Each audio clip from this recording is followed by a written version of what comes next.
Binge Movies, the revolutionary force in movie reviews.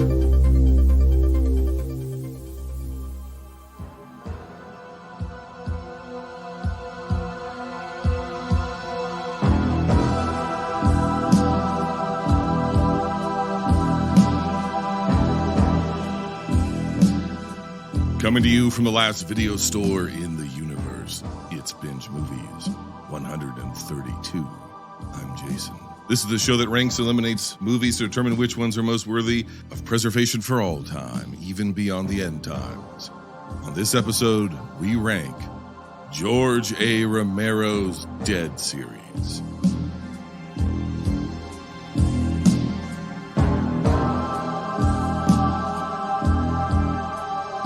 All my adventures in podcasting, only one has ever felt like, listen, let me put you like this. Have you ever been on a great Tinder or Bumble date and it's just, you have an amazing time, an amazing conversation. You hit it off in every single way and you think, this is a person, I'm not talking marriage. I'm not talking kids. I'm just talking long term. I could see myself going to ball games, having a picnic, going places with this person. And it seems like they kind of feel the same way about you. Like, hey, we're gonna have a little bit of a companionship here. Then they fucking ghost you for a year. That is Richard Jackson. He gave me the best date of my life, and then he fucking ghosted me for a year. Because he got a better option. Hold on. You're the one who you only invite me back once a year. You got like a million guests or something. I'd totally come and do. You booked this. When did you book this? You booked me like 6 months ago or something. No, I booked you a year ago. So you got to come back next year. You said you said like, oh man, I'm going to be busy for about the next year. Meeting with Redacted and Redacted because I don't know how much we could talk about on mic, but you've been you got better options. You was like, okay, YouTube, fuck it.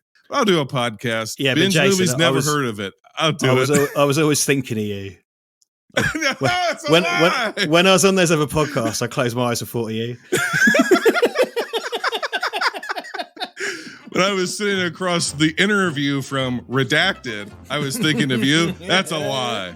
That's a lie. Somebody hotter swiped on your profile, and that's where you went. And that's fine. And you know what? You know what those people give you, Richard, that I could never give you? Money. And if you're just in this to be able to pay your bills and pay your rent and not just getting off your jollies because 4 or 5 people are going to comment on this podcast and think you're the best, if that's not enough for you, Richard, then maybe I'm not enough for you.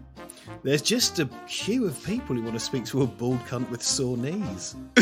That's the best and only description I have of myself. Speaking of, you're off Twitter pretty much. You're done with it. Yeah. Yeah, you're not very good at the social media thing. That's okay. You're off making money. Again, you're just in it for the money. We know. You should follow my Instagram. I put stuff on Instagram. But I tweeted the other day that you had the heart of an angel and the calves of a god. But I don't know that that's true anymore. I haven't seen your calves in years. What's going on with those? I am cycling from London to Brighton in 2.5 weeks, which is 54 miles. I've done it many times before. And I've now moved to, I used to live in a part of England that's very flat. Now I live in a very hilly part of England and I'm back training. So my calves are as big as ever. Oh, God. But anyway, doesn't know who I am. I've got this, just because I have freakishly overdeveloped leg muscles. And people who watch our video podcasts often comment on my legs, including someone who once said, I want to lick your toes. And a different person who just said, nice hairy legs, daddy. Yeah, it's just gross. Do you get gross comments? And I do. I have weirdly huge legs. So if you're just like, I listen to Jason, I don't know, it's fucking Richard Limey cunt. Right. But he's got massive legs. I do. They're still massive. Yeah. Okay. Because when last time we talked, you were like, COVID, haven't been biking as much. Went to a lot of production work. They're kind of shrunk, and I was disappointed. So now, here's what I found. We had a spectacular time together. You left and bettered yourself. So you're even better now than you were before. This is. I feel jilted, what, man. Honestly, because you're busting my chops over this, and rightly so. I've been really looking forward to this. I'm really excited to record the show, and because you've picked a topic that's very, very close to my heart, and I had a blast doing your show last time. I'm really excited to be back doing this. Me and my big legs. You know what he did? He just dismantled my bit. he went sincere on me, and it killed the fucking bit. Sorry, what is there a punchline? Also, I think you're a prick. How about that? Is it? There you go. Well, anyways, that was all lies. Yeah. That was just a really creepy way of saying I'm glad that you're back. I'm glad to be back, my dude. I'm very happy to be back. Don't worry. Well, one of the things, if anybody does know you, one of the things they know about you is that you have a lot of passion, ideas, thoughts about George A. Romero, and in particular his Dead series, which of course began with the famous Night of the Living Dead. So let's not beat around the bush. Let's just dive right into it. 1968's Night of the Living Dead, which has a remarkable 97% on Rotten Tomatoes. Welcome to a night of total terror.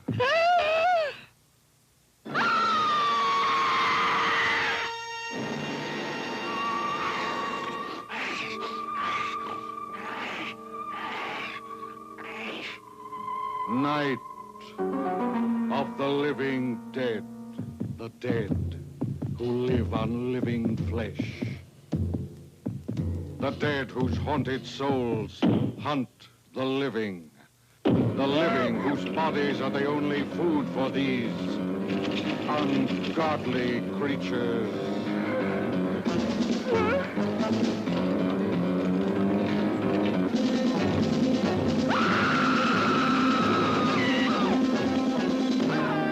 Night of the living dead. A bizarre adventure in fear. An experience in shock, more shattering than your strangest nightmare. Night of the Living Dead. Night of the Living Dead, of course, was directed by George A. Romero with a screenplay by George A. Romero and John Russo. It was released October 1st, 1968, on a budget of somewhere around $114,000. It made, here's the thing. They say it makes somewhere between 30 and 42 million, but because of a little fact everybody knows, but I'm still going to dive into, it's very hard to calculate how much money this made in its original release, let alone its subsequent many, many, many releases. We'll get there. I know. Strangers hide out from the recently reanimated dead in a Pennsylvania farmhouse and discover the threats inside. Okay, Richard, we have The Latent Image, which was Romero, Russo, and basically just like almost a group of college friends who put together a commercial company. They did basically industrial films, which is a thing that doesn't exist anymore. Some people say like hygiene films, which don't exist anymore. And there used to be more of a trend, at least in the United States, and this might be true in your neck of the woods as well, where you had more regional filmmakers who they produced stuff for local television or area-wide commercials or this, that, or whatever, or in local industrial films, whatnot. It doesn't really exist anymore. Everything's become very much more sort of stock and global and all kind of stuff. But that's where Romero was. That's what his background was. He was a part of this group, The Latent Image, and then they got in their heads of let's make a drive-in movie. Let's make a movie for the drive-in market.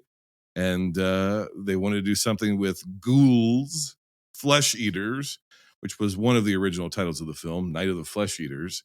And they ended up writing this, and then Russo came in and did some rewrites and punched up some dialogue stuff. And then they also had some actors who came in. So some of the people who played the reporters or whatnot were actual Pennsylvania/Pittsburgh reporters or announcers, and they kind of polish it up and made it feel more realistic to the point that again, with this movie, it's like, how do you cover it without covering the stuff everybody knows? When they would air the film in Pittsburgh, they'd have to change the names of the towns or cut the names of towns up because it was so real at the time, and it was their actual local broadcasters that they feared it was going to be a War of the Worlds sort of situation, and that people were going to think that the recently deceased were really coming back and attacking the East Coast because Americans are fucking stupid, and always have been. It's all right. We are too. It's totally fine. Now, I've seen Mr. Bean. That can't possibly be produced from a country of stupid people. A nation of sharp-witted sophisticates could That's right. create a show about a man falling over from time to time. Yeah. And Benny Hill. I've seen Benny Hill. You can't tell me that's sometimes women have big boobs and you have to chase them around a tree. That's right. British life. Yeah, British. What is British life if it's not yakety sax? Exactly. Precisely. I just assume that that's like your national anthem is just yakety sax. Well, no, it's something that we have police officers play every time they see an overweight pervert chasing big-breasted nurses. Yes, so right. people think that that's a comedy bit, but it's actually documentary footage. Oh God! Well, that it just played well on PBS in the States, so you know. We got all over your trash TV and said, "Oh, are you being served? It's classy. Put it on PBS. Red Dwarf. Put it on PBS. You leave Red Dwarf out of this. You put it on PBS out of order. So when they age 15 years from episode to episode, you'll be wildly confused. Oh, so they didn't run them in sequence because Doctor even in the 90s they didn't run them in sequence. So you get something where it would be a male Holly and then a female Holly and then the male Holly again, then a different Holly. Then it would be. It'd have a laugh track, then it wouldn't have a laugh track, and none of it made fucking sense. Everything's grey, everything's blue, everything's grey. Yeah. All of a sudden, Lister's fiance is back, and then she's dead again, or maybe she's a clone. I don't know. Those episodes suck so much shit. Anyway, we're not talking about Red Dwarf. Let me start here. Before I get into your technical brain, let me ask you a real dumb question. Do you know who the neutrinos are from Teenage Mutant Ninja Turtles? Or in your neck of the woods, the Teenage Hero Turtles? Yeah. That doesn't ring a bell with me. I watched that when it was on. I was the target audience, so we were all mad about it. I don't remember that particularly. Do you remember when they had space aliens from Dimension X who were also 1950s hot rodders? Oh yeah, okay, that rings a bell. Okay. They were called neutrinos, and the original plot, one of the original ideas for this movie, was it was going to involve aliens who had like muscle cars, but that were spaceships, and that they were going to fly to Earth, and they would basically be like greaser aliens, and then somehow something they would do would involve the living dead or whatnot. That was obviously cut because it was. I love that. That sounds great. Why change that? It sounds awesome. It also sounds like something from Boba Fett, right? It sounds like the body mods from Boba Fett. A bit like Galaxy High. Yeah. Yes. Hot rods and stuff. Yeah, we're old men if we know what the fuck Galaxy High is. In my time, we had Galaxy High and we were happy about it. We had Beverly Hills Teens. The original idea was obviously more of a horror comedy with hot rodding aliens. And instead, we ended up in a world where they just like boiled pig guts and had naked butchers eat them in the cold dew of outside of Pittsburgh. It's a very stark film. Yes. So how do we get from A to B? Tell us what we don't know about George Romero and about the Night of the Living Dead. Well, I think if you look at these films, and because George Romero is a fucking goofball. Yeah. Right. And it comes out particularly in Dawn of the Dead. And I think it's because Day of the Dead goes straight back to being really fucking dour again. Very dour. Yeah. This is because I think the things to remember with this film are that it was shot by essentially commercial video makers, industrial video makers, or video didn't exist, industrial filmmakers. Yes. Right. And it wasn't just that was their background, but that was their craft and that was their kit. So it was shot using the same cameras and the same film stock as those films. And it comes off the back of the what in America was called the direct cinema movement, but the cinema verite movement in France. Right. And that's the kind of documentary movement, which was supposed to be a kind of non-interventional documentary style, typified by, say, Fred Wiseman. And it shares the visual grammar of those films. It is in black and white. So it's very forgiving to the special effects and the makeup. Yes. And it also liberally features, as you pointed out, real local newscasters. So the performances are just completely natural. Yes. reading this stuff out, because there's that one bit in the movie where they throw away to like a general walking around in Washington, and all it takes is a kind of a 60mm camera, a guy in a rented army uniform. Yeah. But when it's shot like newsreel, suddenly it's real. It's not like Right. a Plan 9 from outer space when they're in a fake cockpit. They're walking around outside on location, and it looks real.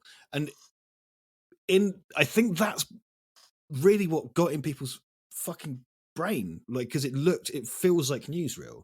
I think very few people would have actually thought it was real, but I think it's the stark presentation of Yes. it and the minimalism of it. It's very minimalist musical, you know, this library music as is a Romero kind of trademark, but very kind of minimal sort of proto-electronic stuff.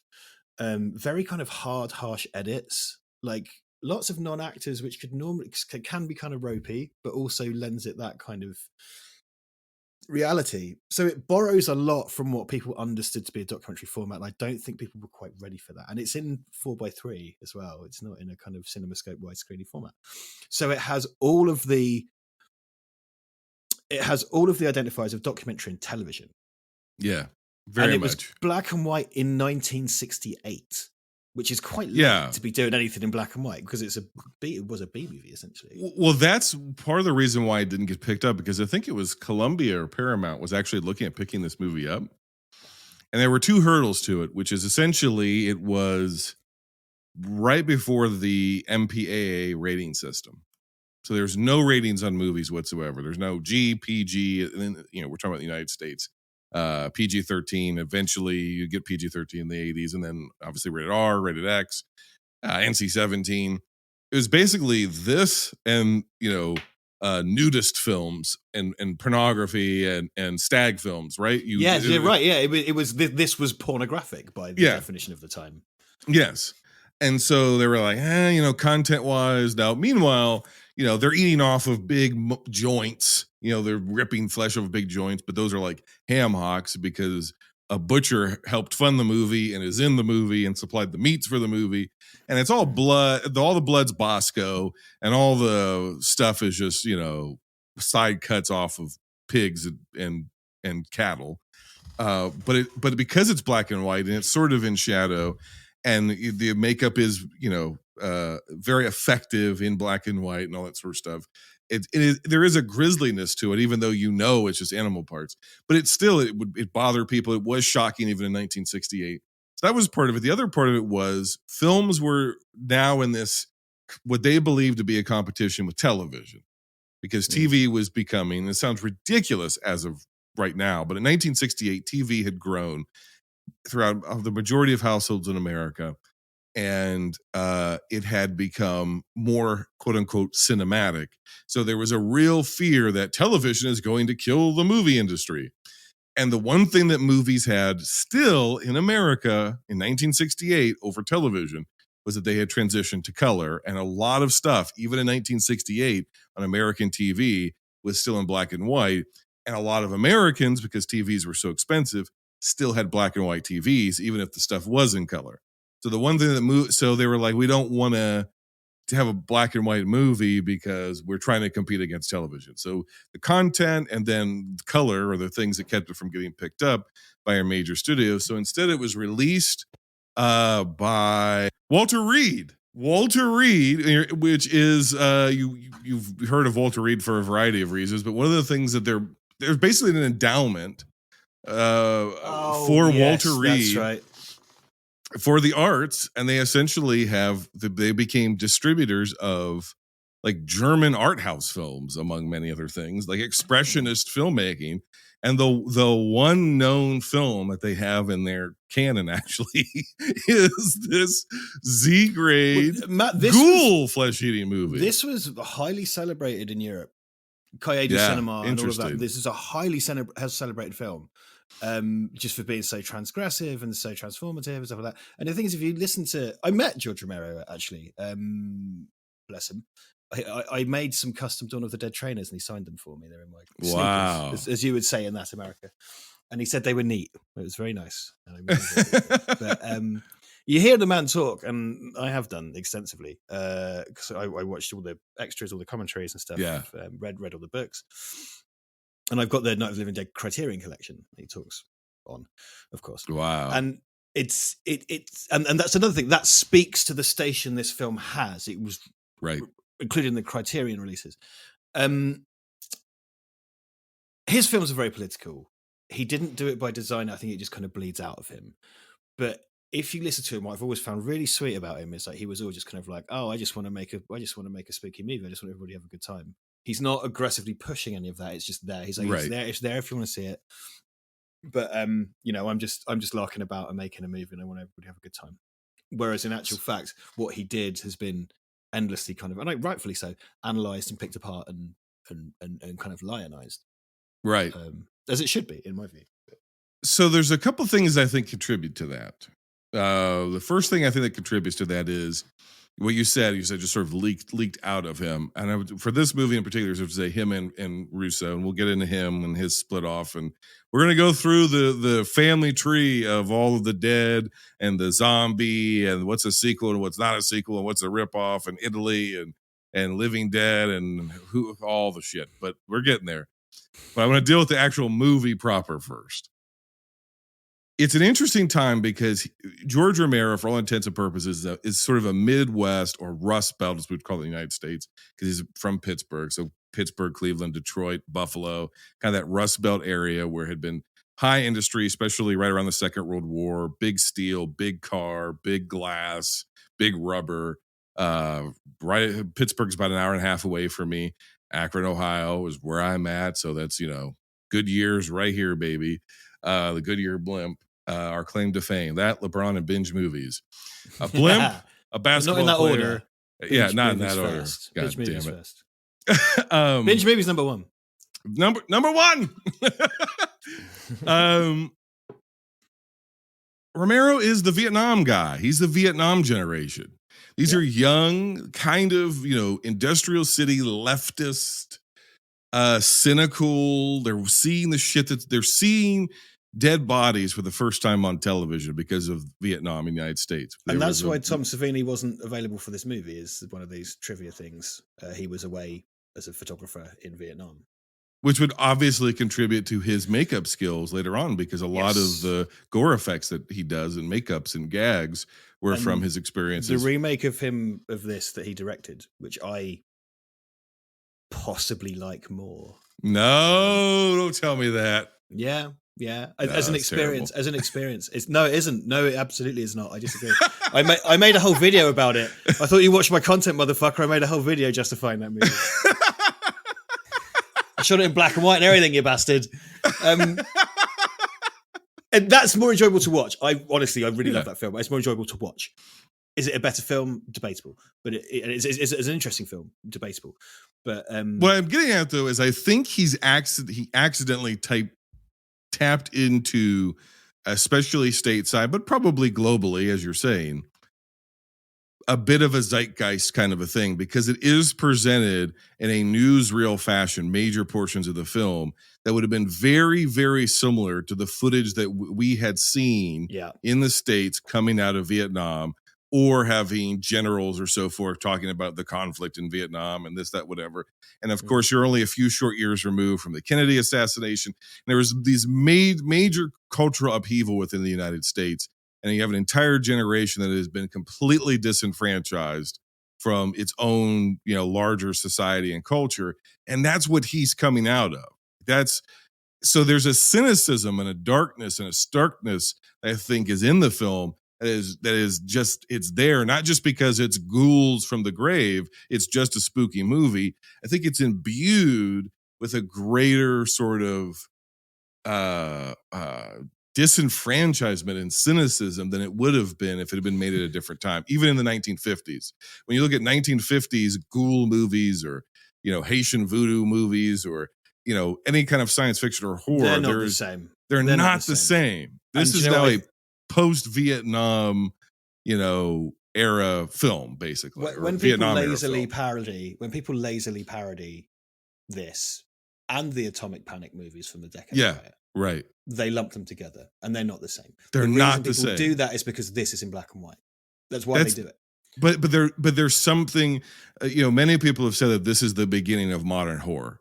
from this point forward, you could say all modern horror, especially in America, this is where it starts over. This was like a relaunch of the entire horror genre because of its added cynicism. The other thing that he's doing in 1968, and he has gone on the record to say he didn't know what he was doing. They just cast the best actor for the part, but putting an African-American man in the lead, and then spoilers if you haven't seen the film, I highly recommend it, obviously, but killing him the way that they do.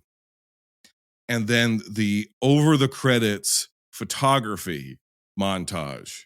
Yeah. That appears as if it were almost, there were images in 1968 and unfortunately images today, but it's certainly in 1968 that were real life images of lynchings and mobs and killings of people of color that look just like that. It's almost accidental. It's kind of accidental Yes. that Dwayne Jones was cast as Ben, but that happening then causes a bunch of stuff to suddenly fall into place. Yes.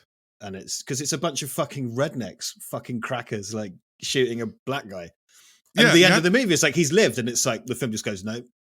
The film just goes to you at the end. Oh, sorry. Yeah, you know how we spent like the last 90 minutes showing you that people are irredeemable? Well, yeah, that hasn't changed. He's dead. Bye. He's dead. Do you Yeah. know the other movie that does that is, well, not that, but the similar trick is Philip Kaufman's Body Snatchers.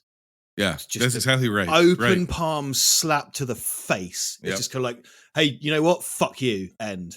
It's brutal, and it's post crash. They're both good post crash Hollywood movies. Yes. It's where it's Hollywood modernism. It's where the formula was just shaken up, and And Romero has gone on the record to say, look, he was the best actor we knew. We put him in the part. It didn't really see it until other people started to see it in the movie, and they began to take it as a civil rights commentary. And here's the thing, there's the aspect of what does the artist intend versus what does the viewer find in the art and so forth and so on, the subjectivity of art. I know this is not what you're expecting for Richard Jackson and Jason from Binge Movies to talk about zombie movies. We'll get to some of the other shit later. But that's what makes this movie so unique, Richard, in all the canon of horror and all the canon of zombie films, and why it has been dissected. It has been, and there's so much there that we can analyze almost to death what was intended and what wasn't in the film.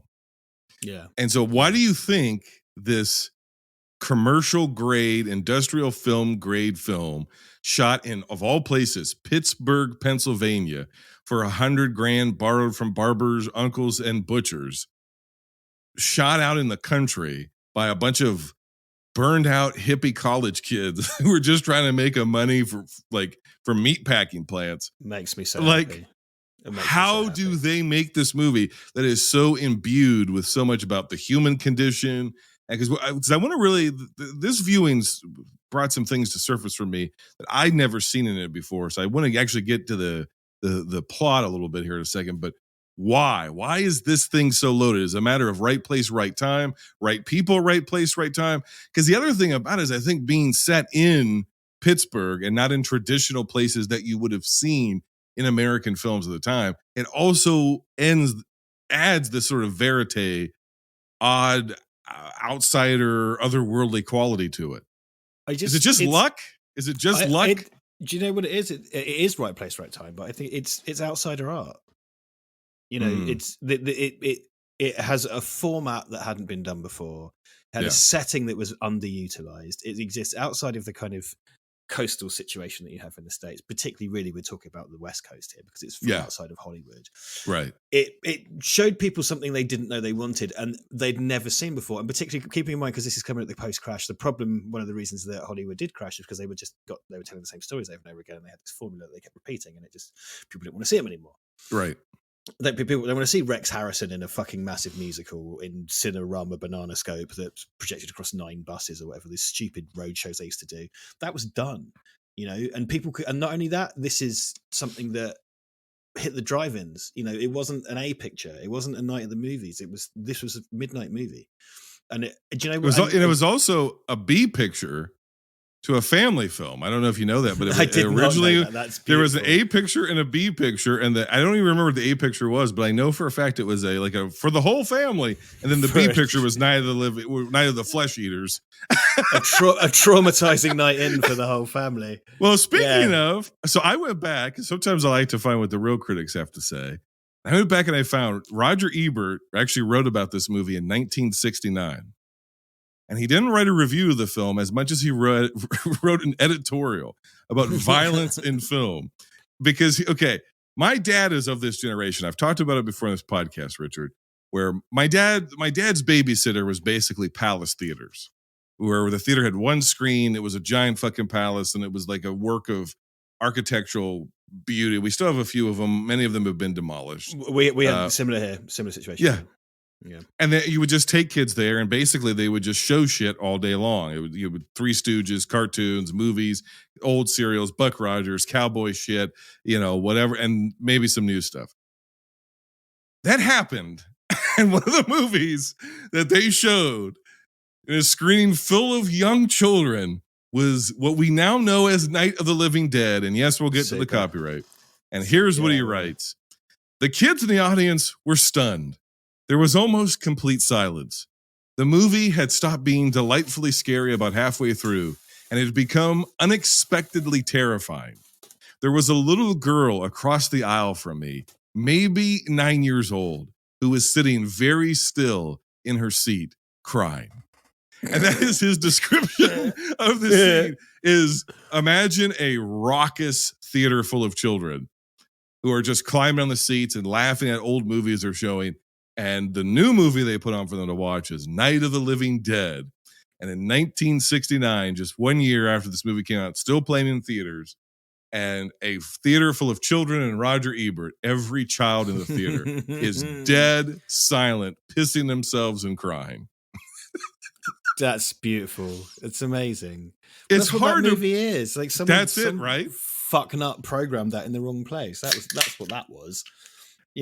I just, do you know what as well? I think because of instances like you just described, it was a kind of proto-viral hit.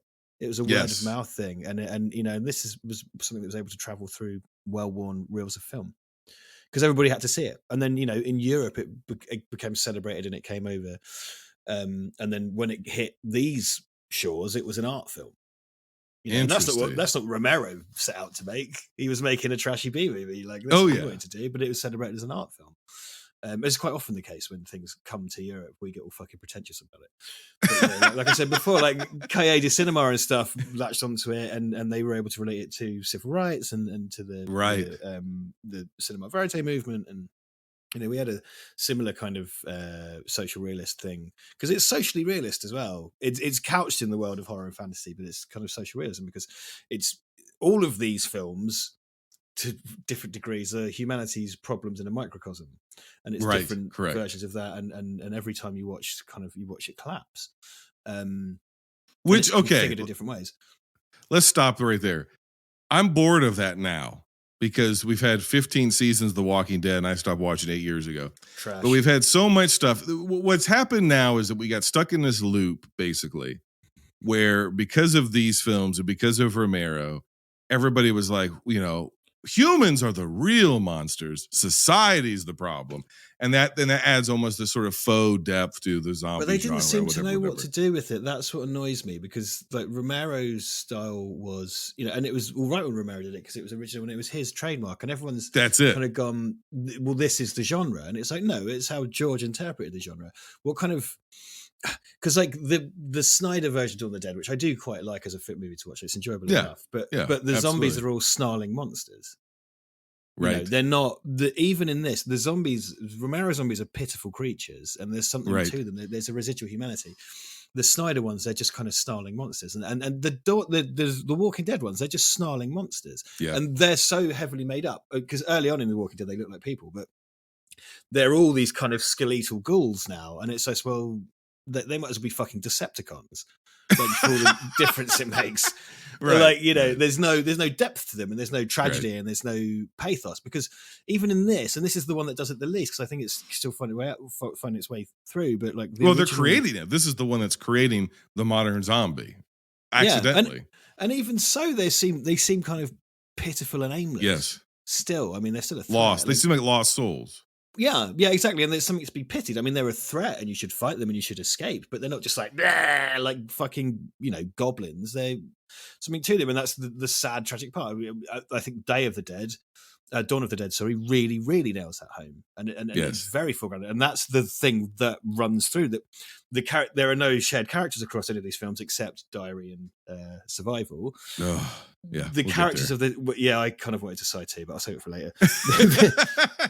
the zombies as a character, the enemy, the so-called enemy, they evolve, and by the time of Land of the Dead, they're the protagonists really, and the proceeds of that are applied in Day of the Dead, with Bub and they don't want this, they don't want to be there, they never asked for it, they're just hungry, they can't help it. Right. Like I'm not saying you want to fucking take one for dinner and give it a hand job, but they're tragic. They're tragic and pitiful creatures. There's more to them than just being a kind of snarling monster. Well, the stuff everybody already knows, we might as well say now, is that the word zombie is never used in Romero's film, especially this one. He never interpreted them as zombies because there were zombies. Zombies were real creatures in film history and in urban legend and horror history. And they were basically brainwashed, dead, sometimes not dead people who were brought back through Haitian voodoo. And there was a whole basically white appropriated bizarro faux version of Haitian culture that was put on film to scare the straights. And it was, a bunch of, these Haitians are going to use black magic and brainwash you through whatever. And that's what a zombie was. And I don't know. I think it was a written review or somebody ascribed the name zombie to these creatures, and it sort of stuck. And it's one of those things that Romero never intended.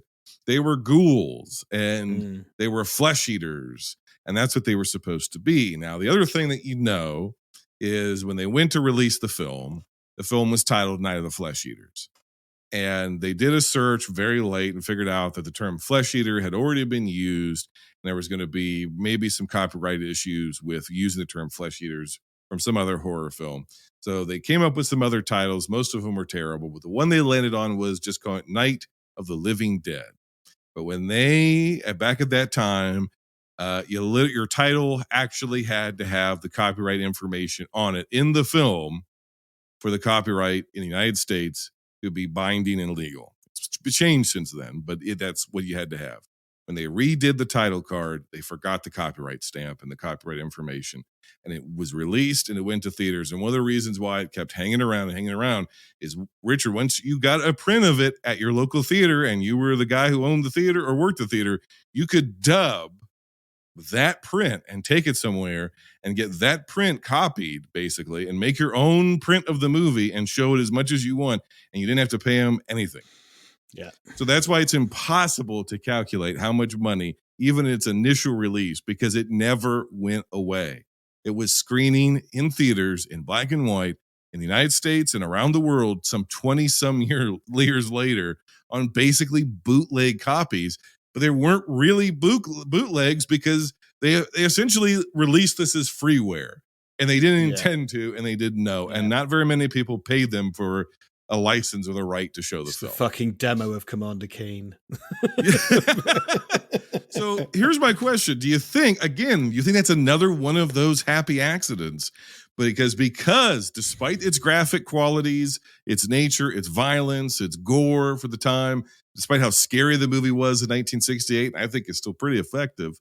Despite all of those things, the reason why this movie had endured wasn't just because of its ideas or its subtext, but also because it could be aired around the world in theaters and on TV for no cost. It's public domain. I do. This is a similar thing to what happened with It's a Wonderful Life. Right. Yeah. It's a Wonderful Life was a disaster on release, but it basically got neglected and put onto TV, and it became this huge thing via television. And Night of the Living Dead, I do think, like I was saying, it being kind of viral.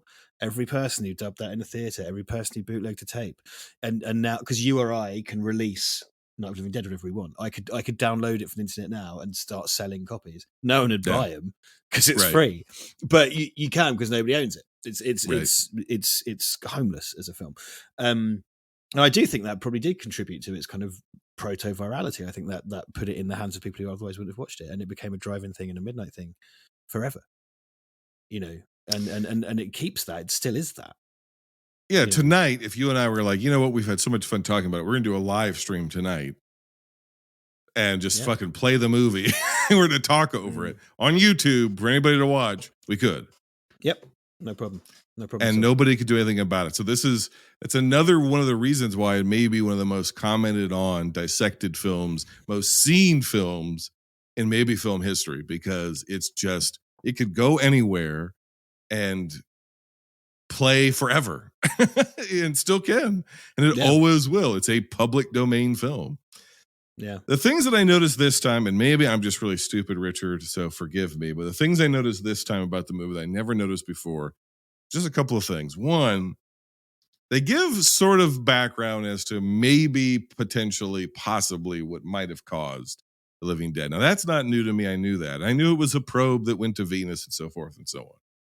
But what I didn't realize at the time was the implications of that. The implications of a Venus probe was during the space race in the 60s between the United States and Russia. Russia was the first country that was doing deep space probing. We were not doing any deep space probing at this time. Yeah. So a Venus probe is a Russian probe. It's a way of saying a Russian probe without having to say Russia or USSR or Soviet Union. Mm-hmm. And it's the Americans who, as it's returning to Earth, panic and shoot it down. Yeah. And our panic over socialism or communism causes our own undoing, because we shoot down this thing. This isn't a video podcast. I just did a face, everybody. Yeah. We shoot down this probe and it releases this Venus radiation, and suddenly the recently dead on the East Coast began to reanimate. It's never directly tied together as this is the definitive cause. It's the one everybody latches onto. It's the one people used to put on the back of the VHS case and stuff. Right. It's never definitively says that.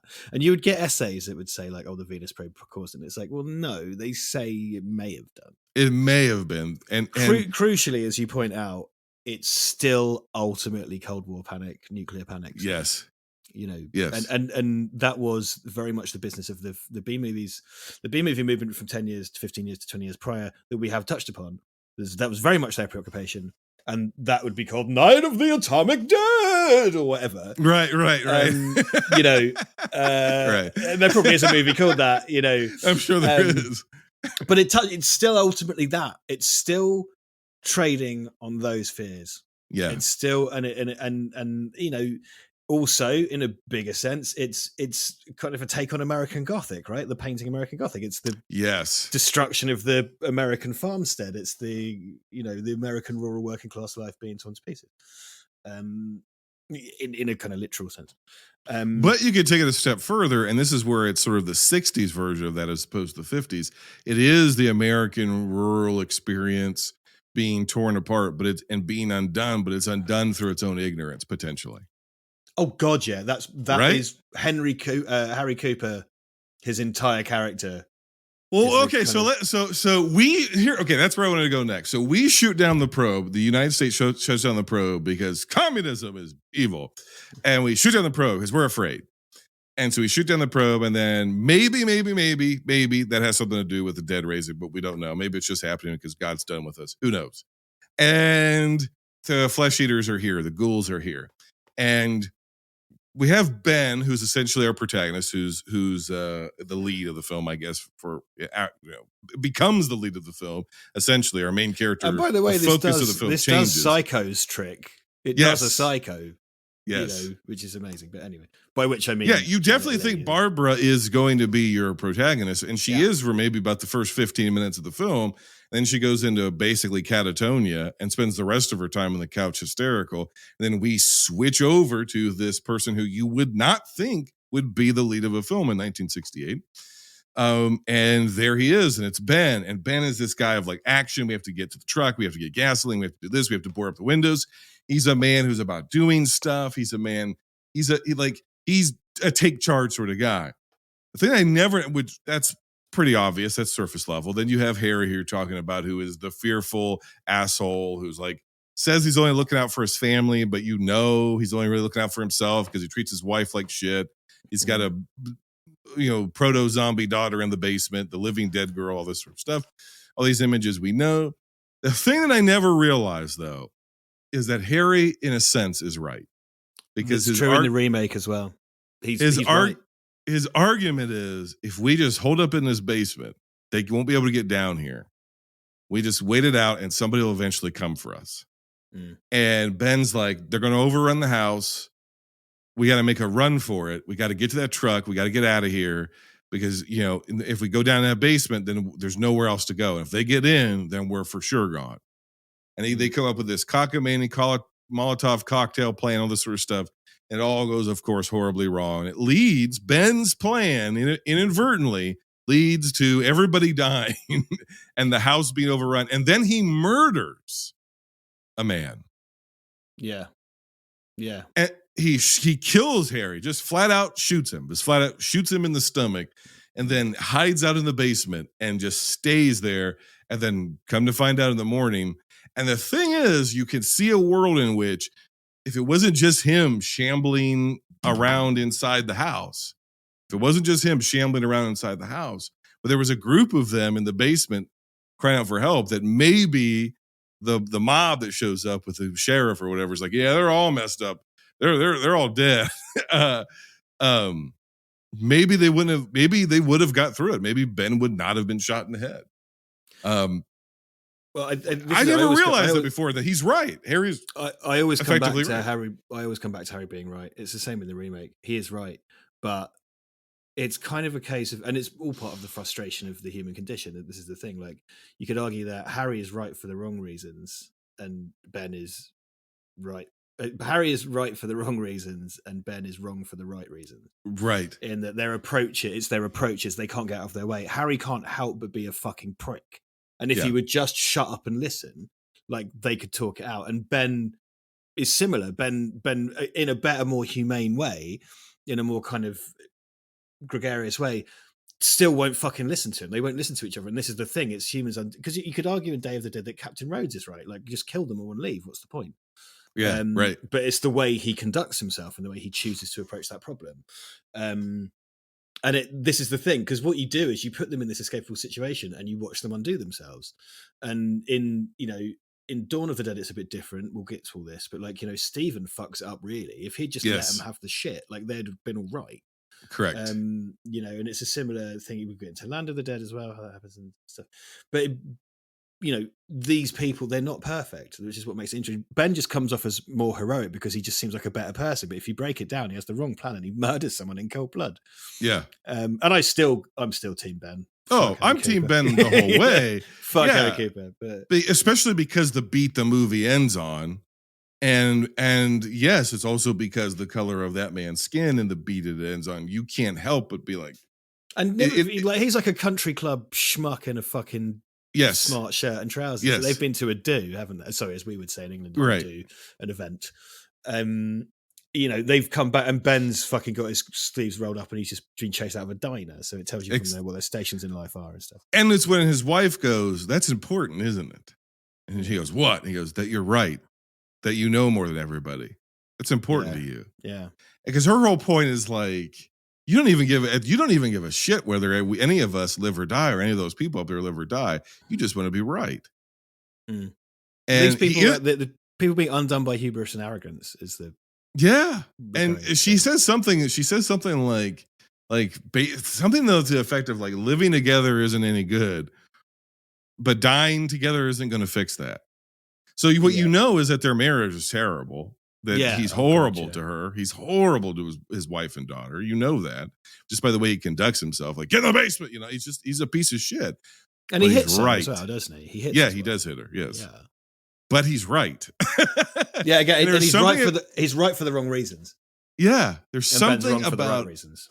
Have you seen 10 Cloverfield Lane, the one that's not really a Cloverfield movie? No, I haven't. No, that's the John Goodman basement one. They do something with John Goodman's character where It's actually a very good film, but they do something with his character where the movie basically gives you this dialectical tension and this dichotomy is like, well, he's either crazy or he's right.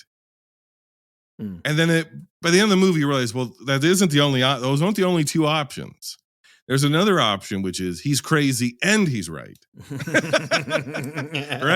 And it's the same thing here. We don't want to agree with Harry because, like you said, he's a prick.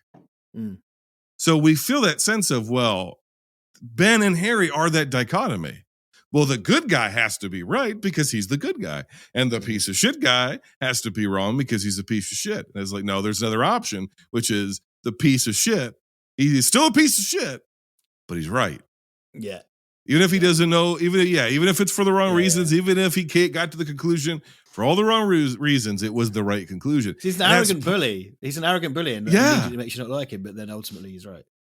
But again, important to say he's right for the wrong reasons. I'll keep saying that. That's part of the cynicism of the film, though, Richard. Yes. That's Romero going, you know what? Sometimes the fucking bullies are right. Yeah. But don't worry because everybody dies. But everybody dies anyways. Yeah. Sometimes you could be right, but still be wrong and lose anyways. Yeah. And that's the downbeat fucking ending of this movie. Because here's the ending of this movie is not, oh my God, zombies have run over America. That's not it. The actual ending of the movie is, actually, we're killing most of these zombies. We're probably going to have this rounded up pretty quick. That's the act. If you listen to what they're saying, the actual end is, we were acting pretty swiftly to this. We're on top of it. Yeah. It seems to be, and then there's even a line where he's like, well, it seems to be pretty localized, just this area. Some other cities haven't been affected by it. So we think we'll be all right. And so the idea is that maybe the world's going to get back. We won't think of those terms because of the sequels, but if in 1968 thought they were going to make another one. Exactly. So the real cynicism of the ending is this was just like a weird fucking night. Yeah. And if these people could have cooperated, they would have lived not just to see another day, but maybe beyond the end of the world. Yeah. Because the world wasn't ending. It was just some weird shit happening in the countryside. And they couldn't keep it together. You couldn't hold it together for one fucking night. That's you're too fucking arrogant and you're too fucking loud and you just won't fucking listen. And it's all based upon society's existing divisions. That's what it's kind of microcosm of contemporary Western society or American society or whatever. Another layer of the cynicism is the two most idealistic, positive characters in the movie, the newlyweds. He blows them up and burns them alive in a truck. And then when the hillbillies show up, they go, looks like somebody had a barbecue. Yeah, somebody barbecue. And the goriest part of the movie is the flesh eaters not eating the living flesh, eating the barbecued flesh of the newlyweds. Petrol flavor. What was it? Is it Tommy and Judy Rose? Something like that. Just definitely Judy, I feel like, but I think it's probably Tommy. Yeah. Yeah. They just, oh man, yeah. And he's like the Tommy or whatever. He's got real Burt Ward, Boy Wonder. Yes, he does. And he's like, well, we're gonna fix this, and it's and it does that kind of musical like clown as it happens. Fucking Jesus. Like, fuck you. It's like because he's like, Ben, you shouldn't be going. Gee Willikers, Ben, you shouldn't go the truck. I should. I know how to work the gas pumps better. Yeah, and just gets the most brutal fucking death of the movie. Holy gas explosion, Ben, man. Yeah. And then, of course, the daughter, the living dead girl, right, who comes back from the dead. And already, we'll get to it in some of my thoughts of some of these other movies, she immediately uses a tool, which, by the way, all the zombies in these movies use tools from the very beginning, so I don't know why that's an innovation. But again, I'll get there. But she picks up the whatever it's called, the spade. And the garden spade, and massacres her mother, Michael Myers style. It's infanticide, it's matricide. Like this is the thing, because I think even for the time, when it was Attack of the Atomic Dead, look out, he's using his gamma rays or whatever. Right. That would be that. But this is fucking cannibalism. But it's, as they point out in Dawn of the Dead, it technically isn't, but it is. It's cannibalism. It is. It's infanticide. It's matricide. It's all of these really transgressive things. She's stabbing her mum to death with a fucking trowel, and there's chocolate syrup going everywhere. As much as he's using shadow too, he is also not cutting away.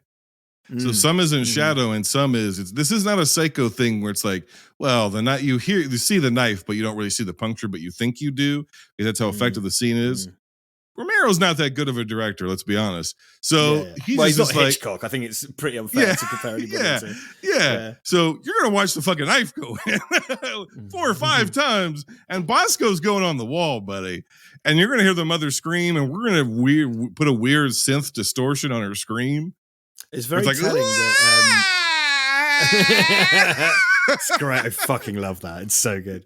It's so bizarre. It makes it more unsettling. So many versions of this carry the girl's face on the poster, and that's it. That's it. There is so many versions, just her face. The version I've got is the Judith O'D one, but it's just her face, and it's an icon, and with that font and the green text, it's just iconic of this film. Because I think it's one of the most shocking moments. I think particularly in the 1960s, it's kind of like, did that little girl just stab her mum to death and then get shot in the head by her dad? Yes. Yeah. That's what you just watched. Yeah, my dad has since passed on, and but again, he was a big movie guy, inspiration for the show. I asked him one time, I said, movie ever scare you? Because my dad watched every horror movie, didn't matter, and just seemed unfazed by most of it. And I said, any movie actually scare you in the theater? He said, there's only 2 movies that made me afraid in the theater. Well, he said, one was at a drive-in, it was Night of the Living Dead, and it was the Living Dead girl scene, because he would have been a teen, basically, when this movie came out, and it freaked him the fuck out.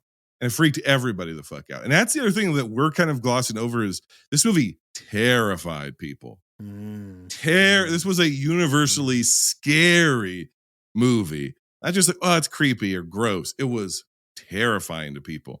The second one was Alien, because no one had ever seen the movie before, and so you didn't know what was going to happen. So the sense of danger felt very real, and the chest burster scene, all of that. And there was just, those are the only 2 movies that really actually physically made him feel fear while he's watching them theatrically or drive-in. And again, I mean, Variety's original review of this movie called it an orgy of sadism. That was part of the review stateside. Don't threaten me with a good time. This movie is sadistic because that's one of the things they quoted is like, this is a perverted movie because it has, daughters killing their mothers and dead children and people eating flesh and ripping entrails. It was technically viewed as pornographic, but to those who censor, it was pornographic in its content, according to some.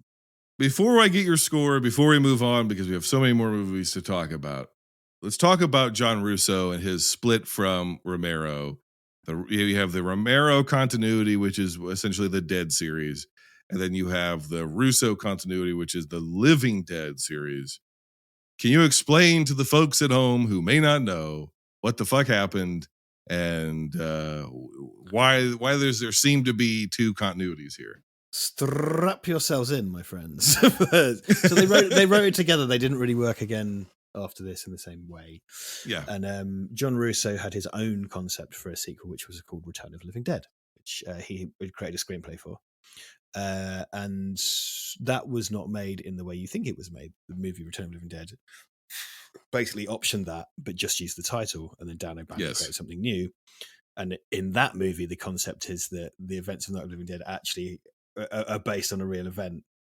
However, also the continuity of the Return of the Living Dead novel that John Russo wrote has a situation where people just live with the living dead, and there's you kind of stake people in the head at their funeral to make sure they don't come back and all this stuff. And he did a George Lucas A New Hope thing where he shot new footage and released a new version of Night of the Living Dead with new characters and new stuff, which remastered the picture very nicely. There's some nice new music, but they added loads of stuff, and everything you think's bad about the Star Wars 1997 versions is so much worse in that. Yes, it is. But all the additions adhered to the continuity from his novel, and they were tying up. When it came to making Return of the Living Dead, because they were going to be divergent sequels, Dawn of the Dead, Return of the Living Dead, Return of the Living Dead ended up just taking the title, like I've said, being completely rewritten to what Dan O'Bannon made. Ironically, it came out against Day of the Dead and thrashed at the box office. Because and I adore Return of the Living Dead. It's amazing. Yes. But it's a very different thing. They're very different. They're very different. And it's a wonderful, wonderful movie. I mean, I prefer Day of the Dead. But the rumor or the urban legend or the internet legend was always that there was business, as there often is, business fallings outs among partners and hurt feelings and different creative visions and whatnot. And an agreement was basically struck, which was George could continue the main continuity, but he could not use the term living dead. Yeah.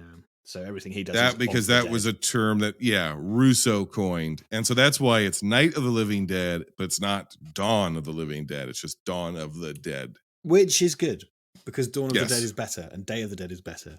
And then Dawn of the Living Dead or Day of the Living Dead, or Survival of the Living Dead.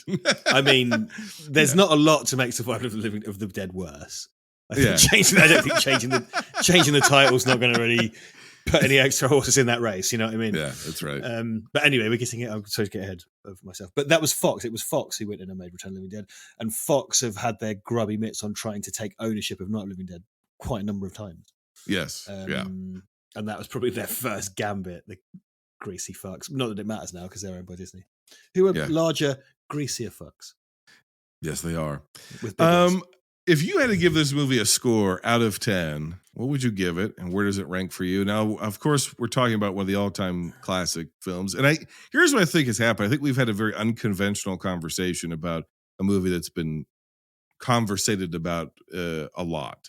It's hard to know what to add, I think. It's hard to know what to add to the conversation. So, but this is where you get to make your claim again, because you already talked about this on the internet for the last 15 years. Do it again right here on Binge Movies. What's it score out of 10? What's it rank? And of course, you are going to add decimal points and whatever. I mean, it's a. Do you know what? It's a film. It's the one of the original three that I watched the least.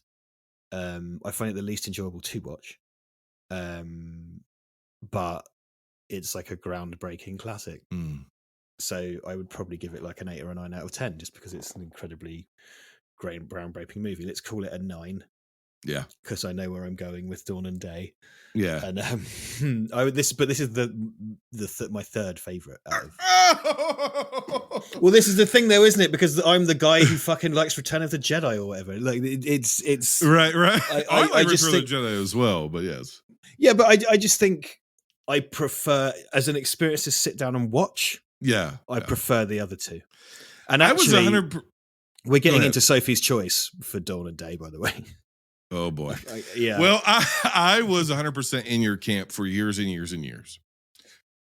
Dawn of the Dead, the original Dawn of the Dead was my preferred one. And I would say for most people, if you were to say, what is, nerd culture, what is the stereotypical pick? It's going to be Dawn of the Dead. That's widely regarded as the best of the best among film cinephiles and film freaks and horror freaks and whatnot, and largely due to the addition of Tom Savini for the makeup effects and all the stuff that we're going to get into for hours on end for the next movie. But about 2 or 3 years ago, I revisited Night of the Living Dead, and I watched it, and it was dark, and the movie creeped me out and unsettled me in a way for the first time, even though it's old, even though it's black and white, even though it's Bosco and boiled ham. It freaked me out in a way, and there's something lightning in a bottle about the movie with all of its rough edges. And I have a working theory about it, and I'll get to it as we go along. But I think it's the right movie at the right time, and it's at the right level for who Romero is as a filmmaker. I think it has its truest of all these films to who he actually is. There are better looking movies. There are better plotted movies, I guess. But there's something about this where, to me, it all comes together. And for that reason, and also in addition, when I'm thinking about film preservation, I'm thinking about the film that created, unintentionally, the modern zombie.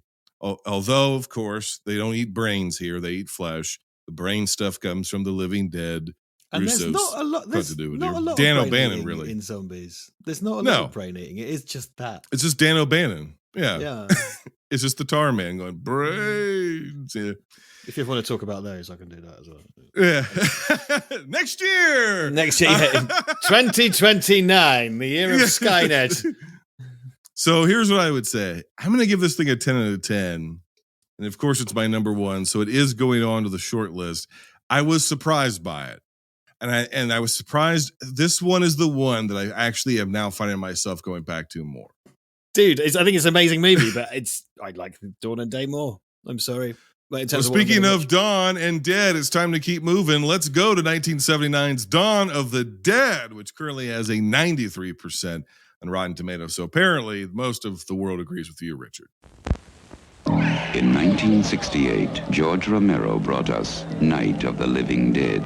It became the classic horror film of its time. Now, George Romero brings us the most intensely shocking motion picture experience for all times. Dawn of the Dead. Night of the Living Dead has ended.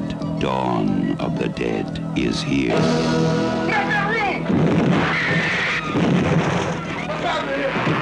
It gets up and kills. The people it kills get up and kill. They must be destroyed on sight. When there is no more room in hell, the dead will walk the earth. Dawn of the Dead. This picture contains scenes of violence that may be considered shocking. No one under 17 will be admitted. Dawn of the Dead, well, of course, was written and directed by George A. Romero. Depending on what version of this movie you listen to, it either has industrial stock music or it has music from Goblin and Dario Argento. It was released September 1st, 1978 in Italy. We'll get back to this Italian stuff. March 27th, 1979 in Japan. April 7th, 1979 in Dallas, Texas. April 13th, 1979 in the United States, and a budget of $640,000. This movie, and listen to that, $640,000. It returned, and we actually know what it returned, $66 million. 4 survivors take refuge in a mall as hordes of the recently deceased return from the dead and to their shopping. The thesis of the movie, right, is that the lust of conspicuous consumption extends beyond the grave and even beyond the end of the world, right? You could also say that the rich ignore the poor until they can't, because essentially as society crumbles, these 4 people come in and essentially set themselves up in opulence, even in the face of where it's all meaningless. None of this opulence means anything, but they wall themselves off from the dead. You could say that the dead of the poor people. Then a gang of bikers comes in and they disturb the peace and blah, blah, blah, blah, blah. But this movie is mostly known for having 50 million different cuts, having spawned the Argento zombie series, which we will break down in a few short seconds.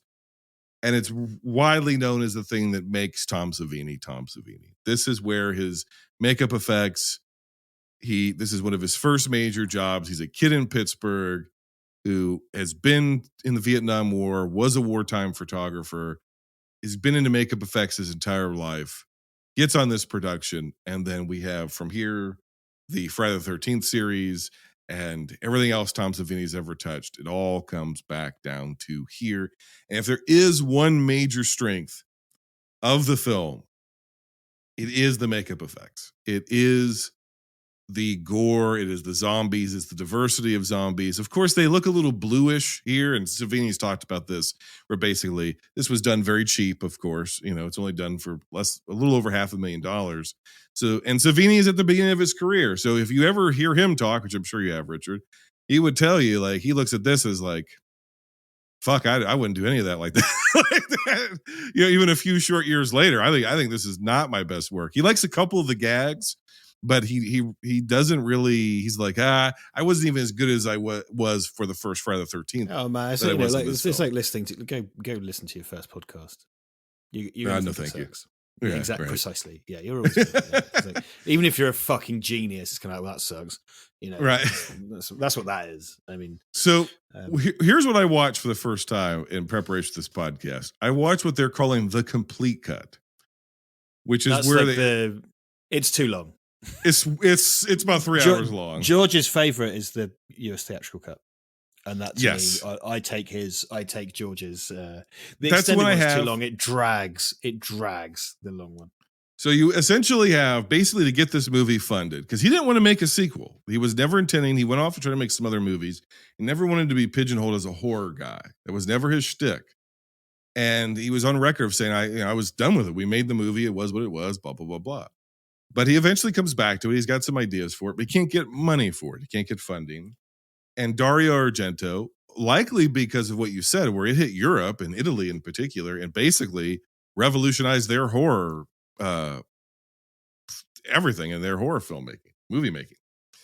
And it was taken as an art film, and it was taken as this thing that it took on a life of its own. So Argento co-funds the movie basically and gives him the money to make it. But the deal is, I'll give you money to make the movie stateside, but I have international distribution rights. And what that entailed was he could cut the movie however he saw fit for the international market. So we end up, and I get was tied into that. George was not a good businessman. Tied into that, he got international sequel rights. So now what we end up with is Argento's zombie series, which hardcore horror fans will know is the second branch off of the Romero Dead series. And what Argento's cut essentially does is it removes the film library score elements that our boy Romero got on the cheap from just stock film music. He adds his own music. He adds a score from Goblin. It reduces the comedy. It gets rid of some of the dialogue heavy scenes. And it is actually the shortest. Argento's cut is the shortest of the three main ones. And then he gives it over to Fulci as director. And Fulci goes off and he makes Zombie 2 and so forth and so on. And we get the zombie series. And then ironically, they are amazing in their own right. In their own right. Probably, yes. For probably the wrong reasons. Anyway. And then amazingly, because Italy is very loose on copyright law, especially at this time, there are unofficial zombie sequels that some of them were more financially successful than some of the actual zombie sequels. So you have bootlegs of bootlegs, basically. There's like 3 films called Zombie 3. Yeah. There's the Fulci Zombie 3, which was actually directed by Bruno Mattei, I think. Right, and then there's 2 other completely unrelated films that they released as Zombie 3. And Zombie 4. Yeah. And then, I love it though. I'm from a part of England that's particularly well known for its inbreeding, and I just find it hilarious. Well, Richard, I'm looking at a fucking chart of it that I had to download off of the internet as we speak. And it's literally just color quadrants, movie posters, and arrows going in every direction. I'm surprised you didn't get a nosebleed just looking at it, man. I'm looking at it right now, and and we didn't even get into the fact because Night of the Living Dead has no copyright on it. You and I could make a movie and call it Night of the Living Dead. Yeah, and people have. And people have. And so many, and they keep coming out, and they're dreadful. Yes. And oh, jeez. So Richard and I would like to announce here that we're going to be releasing a movie straight to YouTube called Night of the Living 4D. Yep. Written by Smell-O-Vision. You'll smell the flesh. Yeah. And, the stink of flesh. Yeah. We're going to record it all entirely over Zoom. Yes. Yes. You're going to run around with a laptop, and I'm going to sort of direct you, and it's just for a webcam. I think that movie is called Diary of the Dead, if I'm not mistaken. I think they already made crumbs. it. Yeah. There's the can. Okay, back to these cuts. There's actually the Cannes cut, which is the original cut of the film that he screened because the movie debuted at the Cannes Film Festival.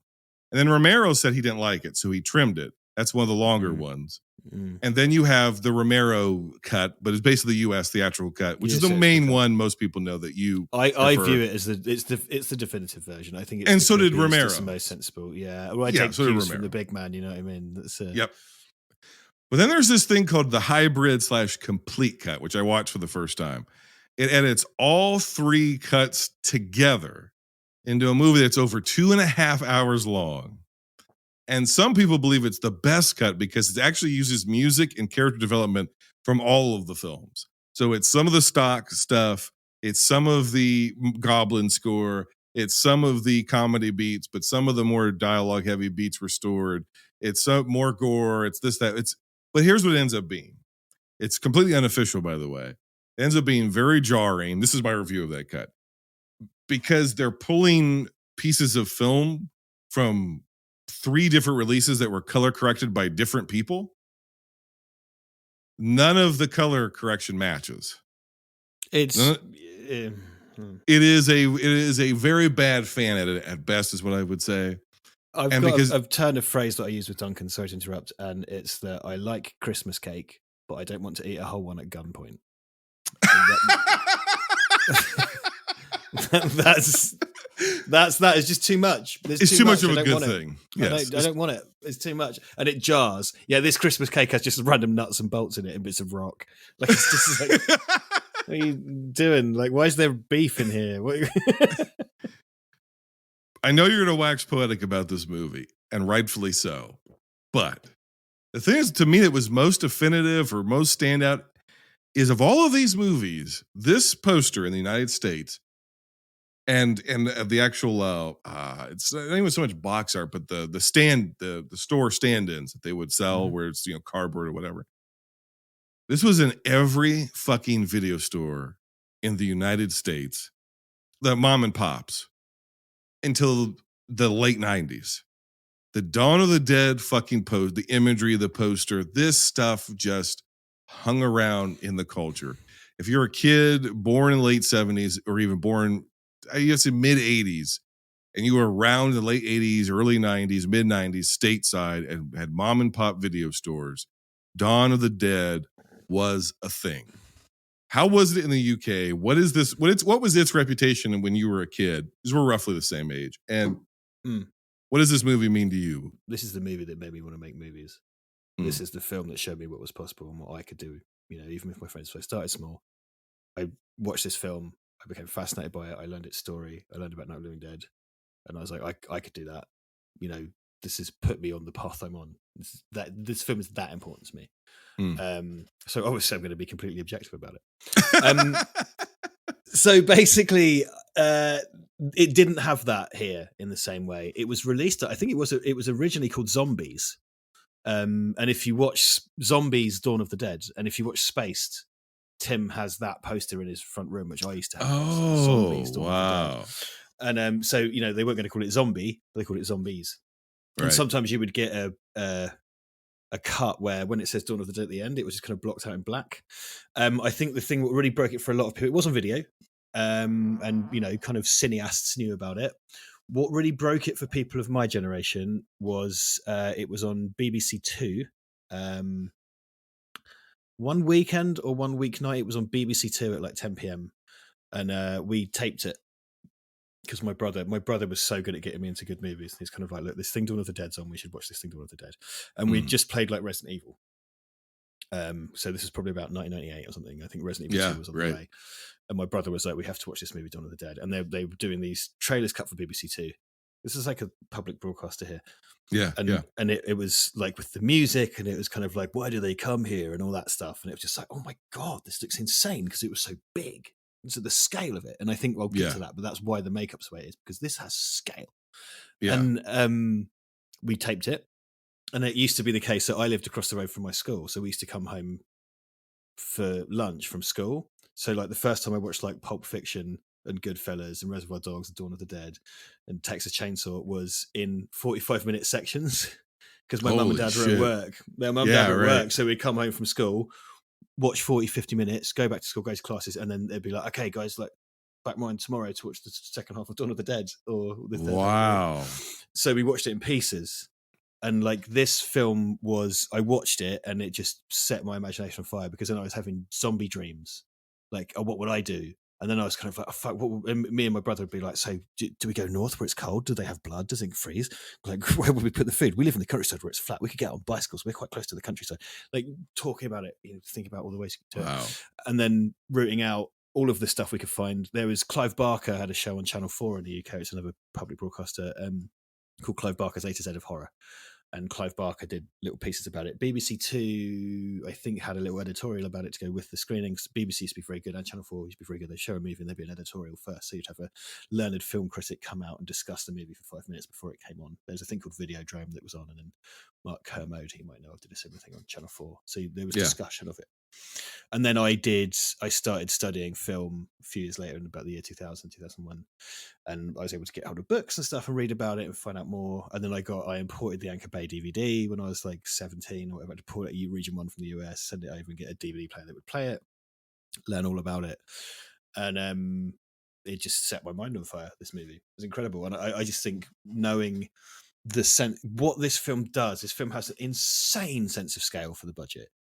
Like it feels like an epic. It's like a horror epic made for no money, and you find about how they did it and stuff, like the scope of it, and then the fact that it's saying something, and it's really got a lot to say, and it's funny, it's scary, it's goofy, it's sad, like it's never kind of a breakneck sort of switch in tone. You know, it managed to juggle all these tones beautifully. I just think it's honestly sublime. I think it's one of the most amazing films ever made, for a variety of reasons. It's not just the effects. I just think the writing. I just think the social realism. Like, one of the most effective scenes in the film is a bunch of people in a beige room talking about an abortion.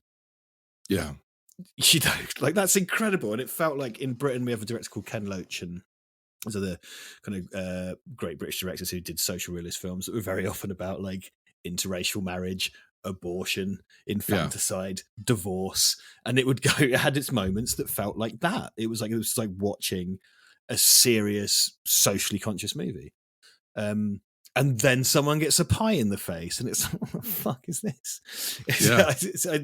Sorry that was just a big wank that I did for about 4 minutes. I honestly think it's a work of genius. I really do. I think the US theatrical cut is the best version of it.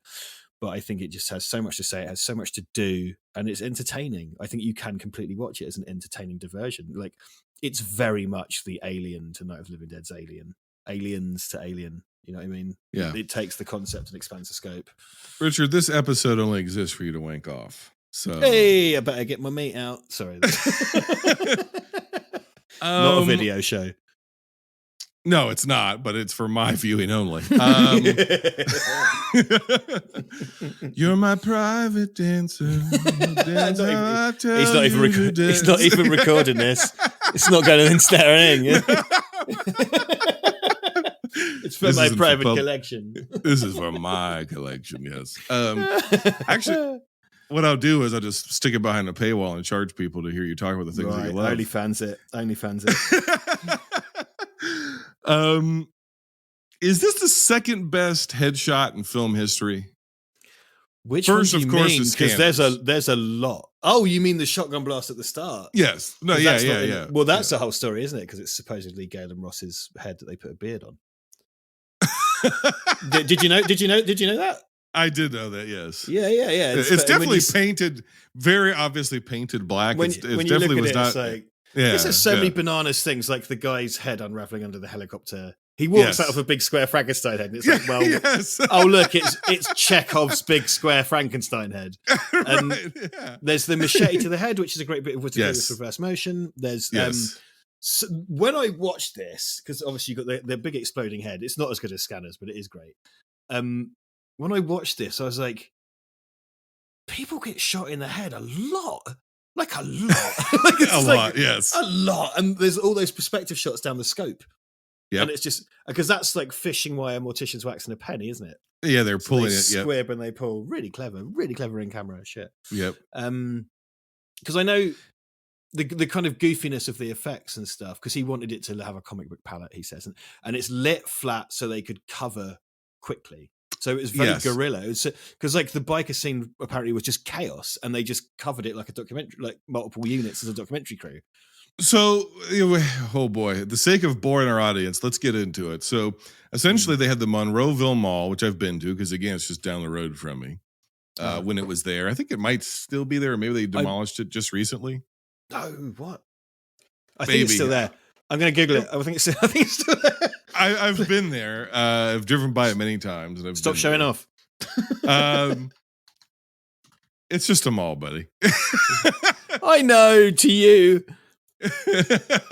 No, this is one of the things I would. I know it's still there by the look of it, unless they've renovated. Okay. I would go there and be like, "Hey, yeah, this is just a mall." Yeah. Well, if you do go there, if you ever find yourself there, let me know because it's literally down the road. We can meet in real life. Sweet. So here's what it is. Okay. So the mall was operational, and this is when we're talking malls. We're talking about malls in America. This was the heyday of mall culture. You spent your day there. You bought clothes there. You went to the movies there. You went to a nice dinner there. You saw a show there. You went to the arcade there. Like there was this idea where Americans and people around the world, but Americans had become obsessed with the indoor mall. And of course, that would influence a lot of the West Coast culture of the 80s. And they did whole movies about it, like Valley Girl and all this sort of stuff. This is almost a little bit ahead of its time because it's hitting the late 70s. And he's sort of noticing this consumer credit card based consumption, almost proto-Reagan, spend to save the economy sort of mentality. And he's commenting on it, which is the genius of the film, because it's actually sort of a forward-thinking movie, which is hard for us to register now because it's so old. But the movie was operational. This was a local mall. He knew the business guy who ran them all because he was still an industrial filmmaker, even though now he's working on theatrically released films, most of which had not been successful after Night of the Living Dead. He strikes a deal where at nighttime they could shoot in the mall, but everything had to be out and everything had to be pristinely cleaned by the time that fucking mall opened at 6 a.m. or whatever.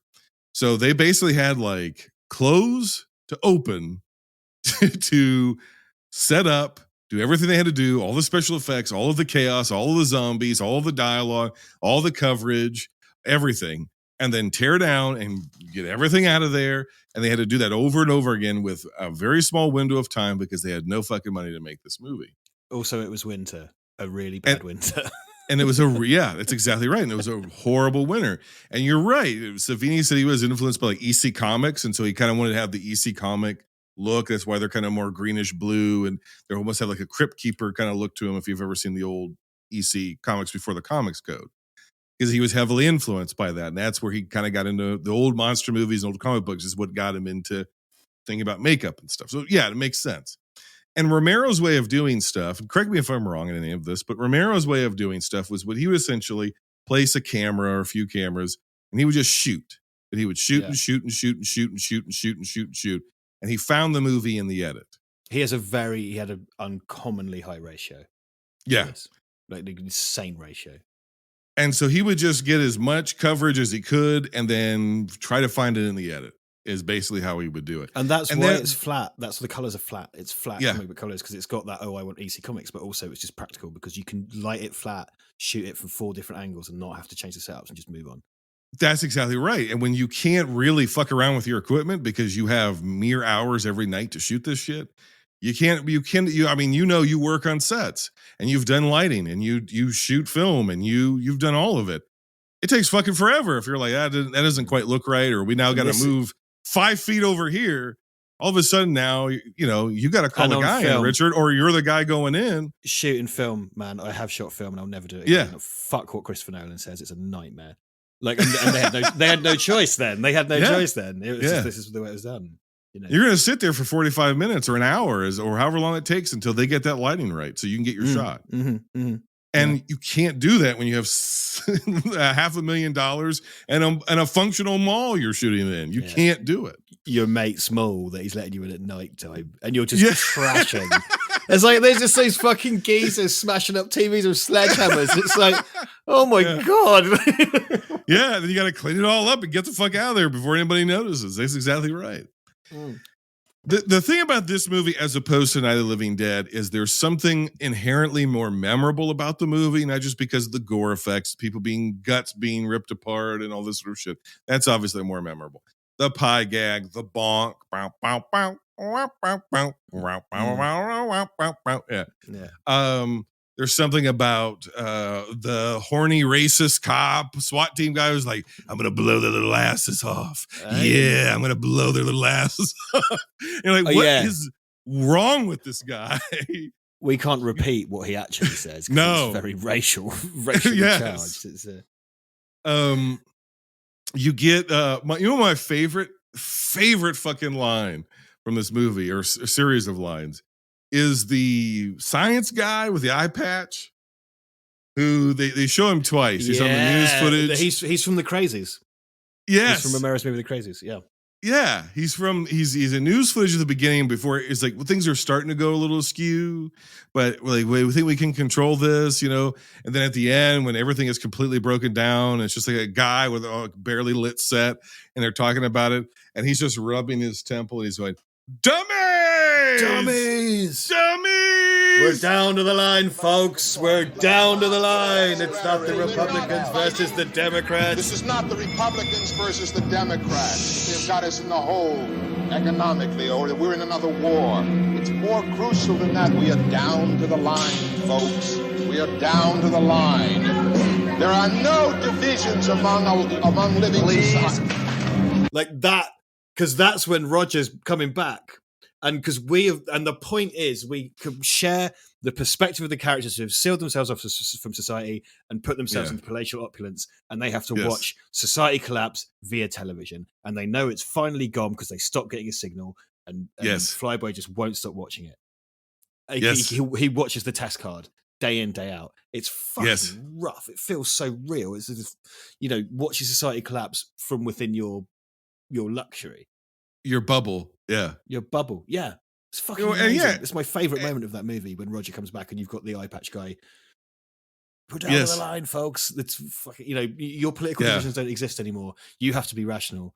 You have to be scientific. And at a certain point, it's almost as if he's just talking to himself because he's just rubbing his temple. It's like, you have to be rational. Yeah. You have to be logical. Logic is the only thing that can save us now. Cold, unfeeling logic. And his logical hell. Yeah. His logic is basically like, we can't. He's like, they already outnumber us. So we can't get rid of the living dead. We just have to feed them. It's and we only barely hear his argument because we're cutting back and forth. And that's the thread. It's the thread that Day of the Dead picks up. Correct. It seems to be that he's saying, take some people and fucking just feed them. Domesticate these zombies almost. Is what you gather, which sounds horrific. And he's like, we can't think in terms of like ceremonies and funerals and whatnot. We just have to think logically about this, or we're not going to survive. There will be nobody left alive. The bodies of the recently dead will be handed over to specially equipped squads of the National Guard. And the fucking SWAT team scene at the beginning, which does have they're keeping their dead in the basement because they still believe in funerary rites. Yeah. But it's led to this kind of huge disaster.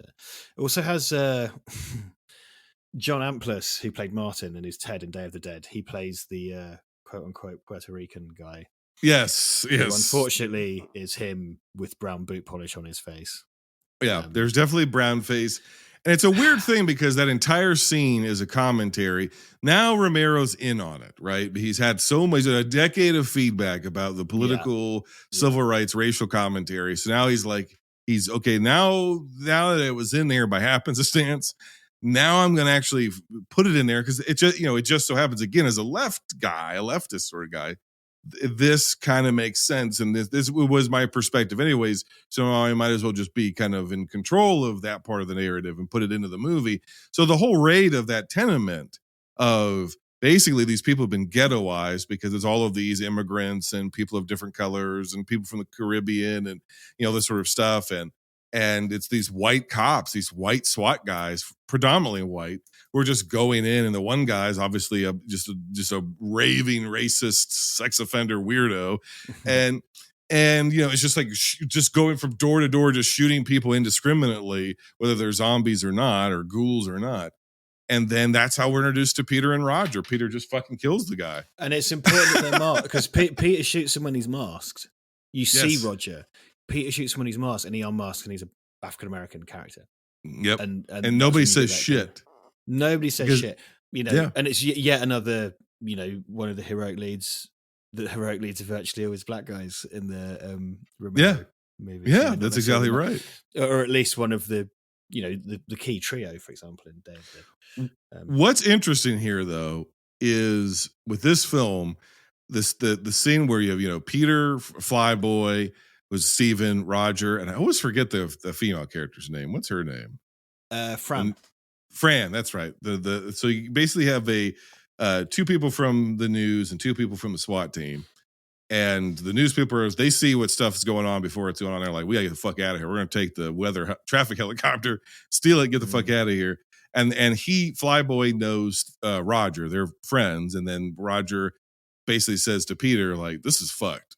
Like, we're not gonna we can't stop it now. I don't want to just be killing people or the recently dead. Like, just I can't do this anymore. Let's get the fuck out of here. And they get in a helicopter. They have no plan. They don't know where they're gonna go. They're just trying to get away from populated areas and just try to survive. Yeah. What's really interesting is when Peter says to him, because they're talking about he's like, oh, look at all that looting down there or something. And Roger goes like, we're out here doing traffic reports. Yeah. We're not out here doing traffic reports. Yeah. He goes, we're the thieves bad guys. Now. That's exactly what we are. We're the bad guys. I will just quote this film. Yeah, that's it, though. That's the line. It's amazing. Now. We're the bad guys. It's when what is so effective about that in its immediacy, because from the beginning you see Fran and Steven. When you're introduced to these characters, Fran is, in a relationship with Steven. Right, yes. She seems to be the one who's got it together. He's a bit of an impulsive schmuck. He's a TV weather guy. Yeah, Roger's a cop who's Steven's mate. Peter is just some guy. Like, they've bonded over having to kill a bunch of zombies in a basement, and then he turns up to their secret escape and kind of goes, "Oh, I've got just some dude with me," and immediately there's tension because like Steve was just like, this just fucking armed guy. Like, you're a cop, he's a cop. I don't know him. He's in my fucking helicopter. Why am I feeding him? Why am I flying him? But also, Steven's a schmuck. Like, as soon as they land at the airport, all he can do is, sorry to use a British expression, drop bollocks everywhere, which he's fucking up all the time. And Steven has to fucking bail him out. And he's like, never. What is he goes? Never point a gun at anyone, mister, unless you intend to pull the trigger, or whatever he says to him. Yes, because right. he's not trained in firearms, so he's just fucking shooting guns and stuff. The development, the built-in relationships in these characters, the performances and the way they develop are so rounded. They're really, you totally buy everything they do and say. You talk about this movie being epic in a sense, and it is, but I think the movie's greatest strength is all of the biggest events in the film happen in the quiet moments between the characters. And here's what I mean. You talked about they watch essentially the end or the collapse of society on television. We don't get B-roll. We don't get cut to. We don't even get B-roll from the news of, oh my God, look at the cities collapsing. We don't get that. It's just, and first of all, this is like 1970s regional television when people actually talked about ideas and stuff on TV. We don't do that anymore anywhere in the world. But I don't have experts on where they just talk about different theories. We don't do that anymore. But that's all it is. All it is a conversation of a guy at you're watching the dying of the light on that TV set. Yeah. The light is about to go out. They're sat behind the scenes of a TV set with ladders in the background, and like the guy is hunting with the lens and focusing. Yes. And like when they're doing the talk show at the very beginning, the dude runs past and throws up the bunny ears behind the two guys, because chaos reigns. The lunatics run the asylum. Like the discussion is like, why are we even doing this? Like, why are we still broadcasting? And Steven's like, well, we just have to go. Like, what's the point? We just have to leave. But the cop walks off. The cop leaves at the start. Yes. The breaking of social norms is already beginning, but we see a little bit. Well, you know who we really see it? We see it with the characters in that conversation about we're the thieves now. We're thieves. We're bad guys. The social norms have been thrown out the window. The fact that we're in this helicopter, it already means society's gone. The world has already ended. And this is going to sound really grim, but after what we've been through the last few years globally, we've always imagined the end of the world like a Marvel movie where, some outside force is going to come in or some event is going to happen and the world's literally going to explode.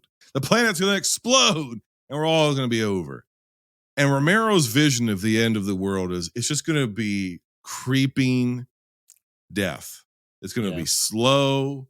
It's going to come at you. Everything's going to fall apart one piece at a fucking time, the point where you barely even notice it. And by the time you notice that society has collapsed, it's already been gone Yeah.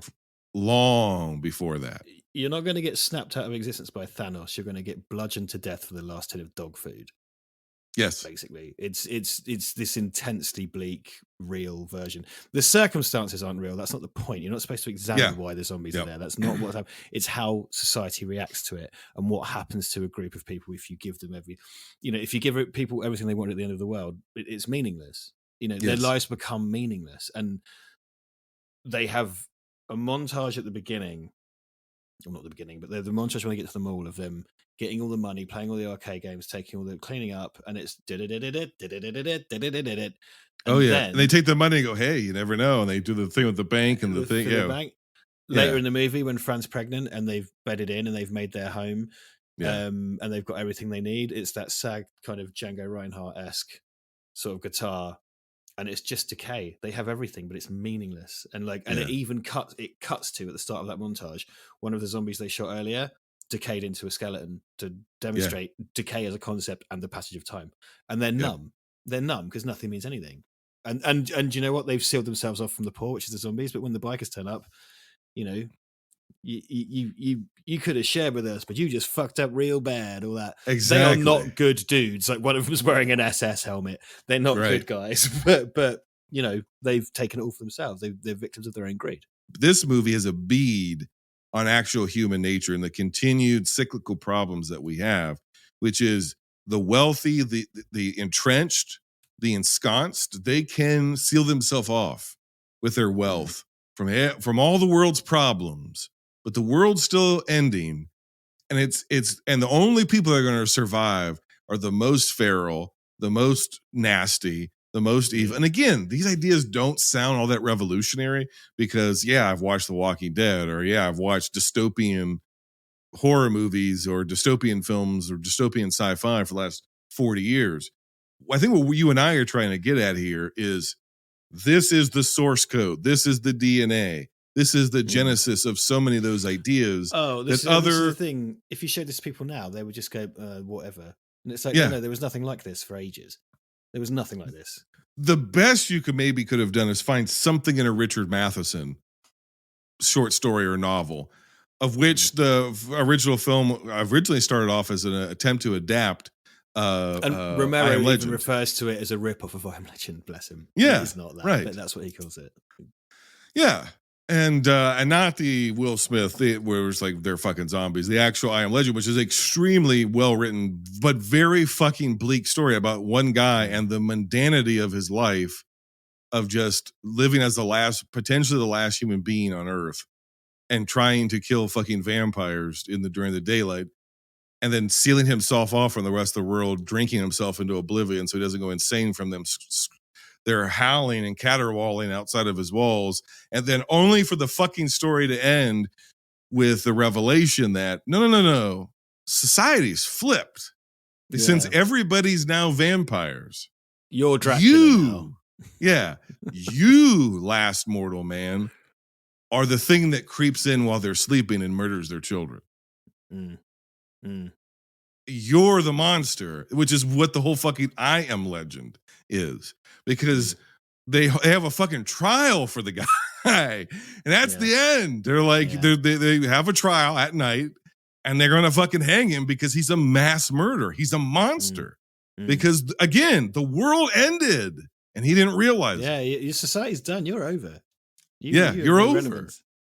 And there's something more existentially horrific to. What if the world ended and you didn't even notice? Because enough of it was so automated, it just kept going. And there's a tone of that in this movie. The world ended. That mall's fucking automated. So the fountain's going to kick on. The music's going to play. The shit's going to be on the shelves. Flip all those switches and the fountain, like you say, the fountain music. And it's just and then when they leave at the end, and it's all still going off, and the clock's still turning. I love the shot of the clock because time marches on, and they're in there eating perfume bottles and stuff, and pulling t-shirts over their heads or whatever. It's amazing. I think, touching your earlier point, these are people that have traded their morality for material goods. Yes. But ultimately, they're faced with people that have no morality. And the people that have no morality are the ones that are going to inherit the earth. But they're all undone by their greed. And then the zombies get to eat all the perfume. Yeah. That's the thing. The last shots of them all, the zombies get it. Yeah. So the dead inherit to begin with. That was a point. Yeah. The dead inherit the world. Right. So, is the actor who plays Steven, is he the greatest zombie performer of all time? It's fucking astonishing. David Emge. Because I've watched him talk about that and his process, and he's considered where he was wounded and how that would affect him. And he's with all the hero zombies, because this movie has many hero zombies, but he's with all the hero zombies when he comes through the drywall. And firstly, he has hero makeup, so he looks better.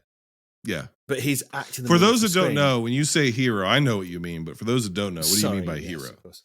Well, typically in makeup or costume, the hero makeup or costume is more detailed and more expensive, because it will go on a lead actor or someone who's prioritized in the frame. So the hero zombies in this film, certain zombies that get a lot of screen time because they're particularly wacky or goofy or carry certain props. So this has the nurse and the kind of dad guy in the jumper and the Bark Psycho Kit Going guy and the nun. And the Winona Ryder one with the headscarf, and the the other Frankenstein one that likes carrying the rifle around. Right. So because this has that, everyone was slapped with grey makeup, but the more hero zombies got more appliances to their faces. Right. Because it's all very kind of, I don't want to say generic, but uniform in this movie. Yeah. Right. And David Emge's zombie. It's astonishing. I just think his performance is horrible, and that whole point is that he remembers and he knows, and that's they don't know why, they just remember. Or, all that stuff is driven home. Is like there's something in them that knows. There's something in them that's still there, and something I think it comes from that kind of leftist perspective with Romero is that the zombies aren't evil necessarily. They just don't know. They can't help what's happened to them. And they're victims as much as anybody else is, and they are the victims. They're literally the victims of themselves, And getting to your point of the pitiable nature of them, the last gleam of humanity in them is the desire to shop or to return to the shopping mall. yeah, right. Yeah. The only thing there's residual humanity, but it's just greed. It's just consumption. And viewing, at that time, and again, indoor malls were quite new, and viewing them as a place of worship, essentially. If it was a film set in the 10th century, they might all go to the church, right? But it's not. They go to the palace of consumerism, and then they engage in it mindlessly, which is the kind of point. Now people kind of go, I had someone on a stream go kind of like, oh, what, the zombies are consumers? Oh my god, it's so basic, and it's like, this came out 50 years ago, you fucking idiot. like it was new then. It's not. It's trite now because everybody's seen this. That's where that comes from. And everybody's mindlessly copied it. And on top of that, again, to your point, the indoor shopping malls like this, the big indoor shopping malls, not little strip malls, but like this, were still relatively new. So it isn't just that he's doing a very obvious commentary on consumerism, whatever. This is 1978. 1979. This is at the verge of the shopping mall explosion that we would get in the 80s, and mall culture and the ridiculous consumption and yuppie culture. And it's he's critiquing something before it even fucking existed. It's insane. It's Reagan before it happened. Yes, it's fucking insane. Because RoboCop critiques Reagan whilst it's happening. He's critiquing the next decade. Yeah. He's like, this is like Jimmy Carter still, right? Era. Yes. And he's already he skipped ahead to Reagan. He already, that's exactly right. He knows. It's fucking amazing. He's incredible. Everything on that alone. Yeah. I just think it's absolutely inspired. I really do. And I just think everything's got to say, and it always feels like a gut punch every time I watch it.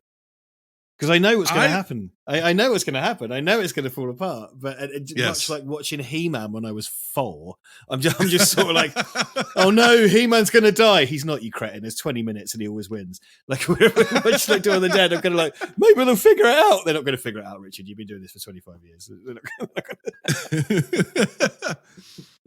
I think this is the third best head explosion in film history. Of this earlier era. I think the first one is Scanners, and the second one is The Prowler. You ever seen The Prowler? I've never seen The Prowler. No. It's an okay film. It's a slasher film. It's I think it's better than its reputation, but it has one of the best head explosions I've ever seen. If you're ranking that between this and Scanners, I need to watch The Prowler, I think. Yeah, I'm just talking about just on the head explosion sort of thing. Maybe I'll look on YouTube just for the heads. Yeah, and then it's this film. But this film, obviously, this film's earlier than both of those, so it's I think a bunch of people saw the head explode in this movie and go, we could do that. We could put dog food in a fucking head and blow it up and do a little bit better than that. So I think this and Scanners are both someone shooting a head with a real shotgun. Yes, to get the effects. It's Tom Savini that's what I love about this. It's a bunch when I was a kid, we used to just like go and set fire and blow shit up. And this is again, when I watch this, it's kind of like, oh, we do that, but I could get paid for it. Like, it's just really dangerous, irresponsible filmmaking, which I'm a huge fan of. Big fan of.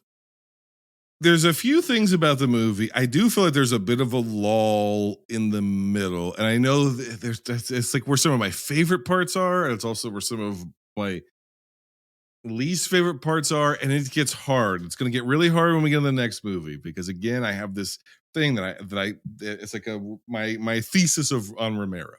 But I know Ben or Peter, I apologize. Peter originally was like, hey, I'm just, fuck it. You get in a helicopter. I'm just going to stay here and die or kill myself. And they're like, ooh, that's a little too bleak. So they eventually they did another ending where he actually gets in the helicopter with her. He rallies at the end. And that to me does not feel tonally consistent with where the movie is heading. And also the American cut adds in this A-Team style music where it's like, that's so weird because it's so like the A-Team. I've always thought that it's so like the A-Team, but it's like, and he's like, and he's like, he's obviously he's punching zombies in the face and he's climbing up. And how much gas do we have? Not much.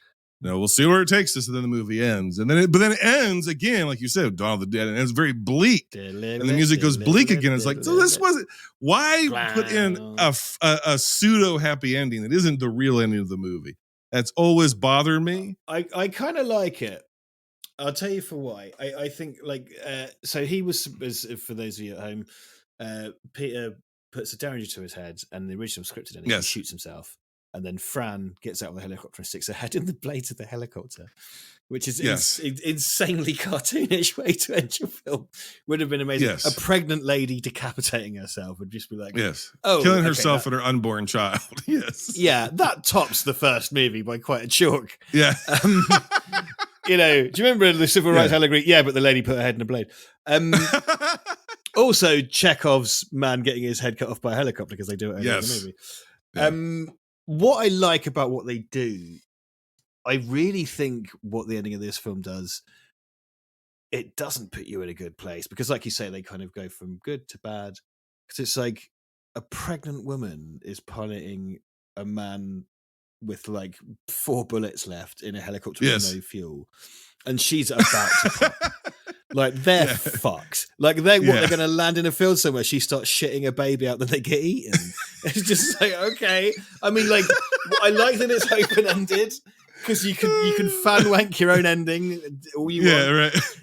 But and also I think Romero was like, they've been through so much. I wanted them to at least get away, and then it's not my problem anymore. And also, almost doesn't matter how it ends. It's how they got there and what happens is the point. I think the scripted ending would have been too much of a bummer because what I find quite funny is that people forget, because this had quite a kind of a comparatively jolly tone compared to the first one. Oh yeah, people were really turned off by Day of the Dead. People were really turned off by Day of the Dead for not being like this. Yes. It's like no. You get them like when bands release the first album, very different second album, and the third album is like the first one. It's like, no, Yes. it was like this to begin with. Like, this is how it started. Like, because Day of the Dead is so dour. We're getting there, but Day of the Dead is so dour, and it's more tonally consistent with the first movie, and people didn't like it because they wanted more of this, firstly, and secondly, it came out opposite Return of the Living Dead, which is all, we're gonna party. You know, it's all Do you different. wanna party? It's party time. fucking banger. Fucking banger. But, you know, people like, this was nearly a... I'm gonna burn. Burn the flames. Want this job? Anyway, Yeah. that's a You different watch your podcast, so- mouth, son, if you want to keep Right, this this job. job. You mean the movie line? Yeah. Now, here's the thing, Anyway. Richard. If we talk about that shit, then we're going to have to talk about Necropolis and Grave from the Grave. So, We're talking about Survivor of the Dead later. So, I mean, okay. you know, this is the way this goes. I'm not Yeah, good worried. point. I'm not Good worried. point, yeah. Because if you ended it the way it was supposed to end, you run into two things. Either so fucking bleak that it actually kind of kills the movie, or you're going for bleak, but it's cartoonishly executed, and it just ends up, rather than people dealing with the uncomfortableness of the bleakness, they end up mocking it and laughing at how fucking stupid and silly and cartoonish And it looks. it's 10 minutes off of the custard pie stuff. I just Yes. think give us an ending that is bleak if you think about it. We don't need Yeah, you're right. the death. You're right about that. Yet there's still something. It's not quite as tight as Night of the Living Dead. I like the economy of Night of the Living Dead, where I feel like this is a little bit looser. It's a little bit, and that is to the strength of the film, because it does give us its best moments and my favorite moments of the film. And I think the most effective moments of all of these films are in Dawn of the Dead. But it also gives us, the thing that's always fucking bothered me is, and I get what they're going for, but when the bikers go in, some of the gags, there's lingering shots, and it's almost like we were having to watch them get set up for the gag, and then a hard edit, and then the gag is executed. In particular, the guy who with the blood pressure cuff who puts his arm in a thing. It's like there's 50 million zombies in this mall all around him. Why the fuck is he going to sit there? Why would you do that? Because somebody on set saw that fucking thing and go, what if we ripped his fucking arm off? That's the while he genius was of this getting his- movie, though. On the other hand, is like Tom Yes. Savini then had to go away and figure that out for better or for worse. And that's what I mean. So it ends up being a both and, because they figured it out, and it's all for the punchline of the blood pressure, but there's no blood pressure because the guy's fucking dead. And the arm is left in the blood pressure. It's like, cuff. why is he doing that? Yeah, Why but would it you do doesn't that? make any sense, and it's so clumsily executed. And there's so much of that when the movie has to pick up its pace, and when the movie has to get frenetic. That's not the type of director Romero is. Romero is Romero is a workman director. He's a carpenter. I don't mean John Carpenter, but I mean that in a tradesman sort of way. He is a worksman. He is a very sort of, he's an industrial filmmaker. And when you have to get a little bit more epic, or you have to get a little bit more exciting, or even the rally point where Peter's like, I'm going to fucking do it, it's not done well. And I think that to me, that and some pacing issues, it takes away from the movie, whereas where this would have been my number one, for me now it becomes my number two. Instead of a 10 out of 10, it's a 9 out of 10. And that's where I have to land on it, because it's like there's something about this that doesn't completely come together for me the way that I wish it would, because the strengths are just so fucking strong. The fact there are so many versions speaks to how inconsistent it is, and it's a film that's found in editing. And the story of Romero editing this is apparently has 4 times as many cuts in its action scenes as an average film at the time. And he was just this insane ninja editor. The stories of him sat in front of a Steenbeck, just pulling things out of rolls and just chucking it together with bananas. I take your point. It's a very inconsistent film. It, however, holds some kind of magic for me. I just think the story it's telling and the scale it tells it on for the budget, I just think it's incredible. It's a 10 out of 10 for me. Like, let me ask you this question: 10 out of 10, is it your number one? No. Oh, you motherfucker. Well, this is this is the problem, dude. Like when I'm asked to rank things, I hate that. I'd rather talk about it for an hour, but I will rank it.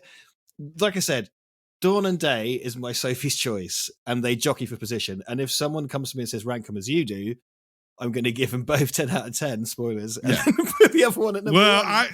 It's not the 10 out of 10 that bothers me. It's the fact that you've got another movie and I know which one it is because I got some fucking Survival of the Dead. I got problems with Survival of the Dead. What kind of maniac would have problems with Survival of the Dead? I looked at this movie. There's two movies on this list that I asked myself the question, and this isn't just to blow smoke up your ass, but I did ask myself the question, could Richard Jackson improve or do these movies better? There's only two of them on a list, I think. And one is, I think that if you were given the footage, restored, all that work being done, I think you could cut this movie better than he did. I wouldn't dream of even trying. I know you wouldn't, but I'm saying I think you could. That's like, dude, you know the Bible? Well, can you do it in Ukraine? Here's some paper. I'm not saying you should. I'm saying I think you could. I'm thinking that somebody out there, you are the closest person that I know to it. And I've seen your editing skills, and so I know how good you are and the mind you have for it. I look at it and I'm going, this needed a better editor. Because it's like he got it. It's like I know to you I'm talking about like the Mona Lisa, and I'm going, yeah, sure, and of course, put a moustache on that. It's better. Yeah, that smile looks a little crooked, you know. I know that's how I'm coming off, and I know horror fans are going to be disgusted by what I'm saying. But what I'm saying is that this movie is fantastic, but there are places where he's probably overwhelmed by the lack of time and the excess of footage. And what you end up with in the film in certain sections is too much. It ends up feeling a little sloggy a little bit, and just a little sloppy in some places. Well, I just wonder, I kind of look at it and go, there's all these versions, like what was going on? Exactly. What was that process like? What was the process like where it's all these things? So I know the Argento one, he handed it off, and there's all these, because there was the German and Japanese TV cuts as well, which were very long. Right. Yeah. All these, and there's like I think it was a Japanese Laserdisc.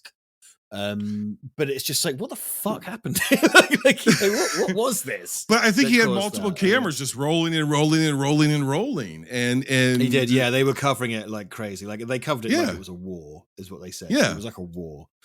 Yeah, and there's a bunch of nutcases having like a fucking summer camp with firecrackers in a real mall, which is what I aspire to do someday.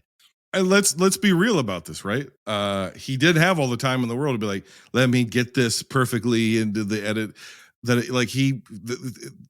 the version we have isn't even his first, second, or third cut. It's the one that after he showed it, it was like, I can still cut this some more. Cut it down again. I still got more to do here. I could cut it again. And I think there's another cut in here. Just a little bit. I think there's a little bit of tightening. But again, I'm comparing two of the greatest horror films of all time. So sure, I live in that US theatrical cut one. That's it for me. Because over here they released a director's cut, which was an extended cut, which was on tape, and then there was the TV version, which read from BBC Two, and there was all these versions flying around. And then I had to import the US theatrical, and then I got the ultimate DVD set from Anchor Bay, which was the 3 versions. It's the extended version, the US theatrical, and the Argento, and all the extras.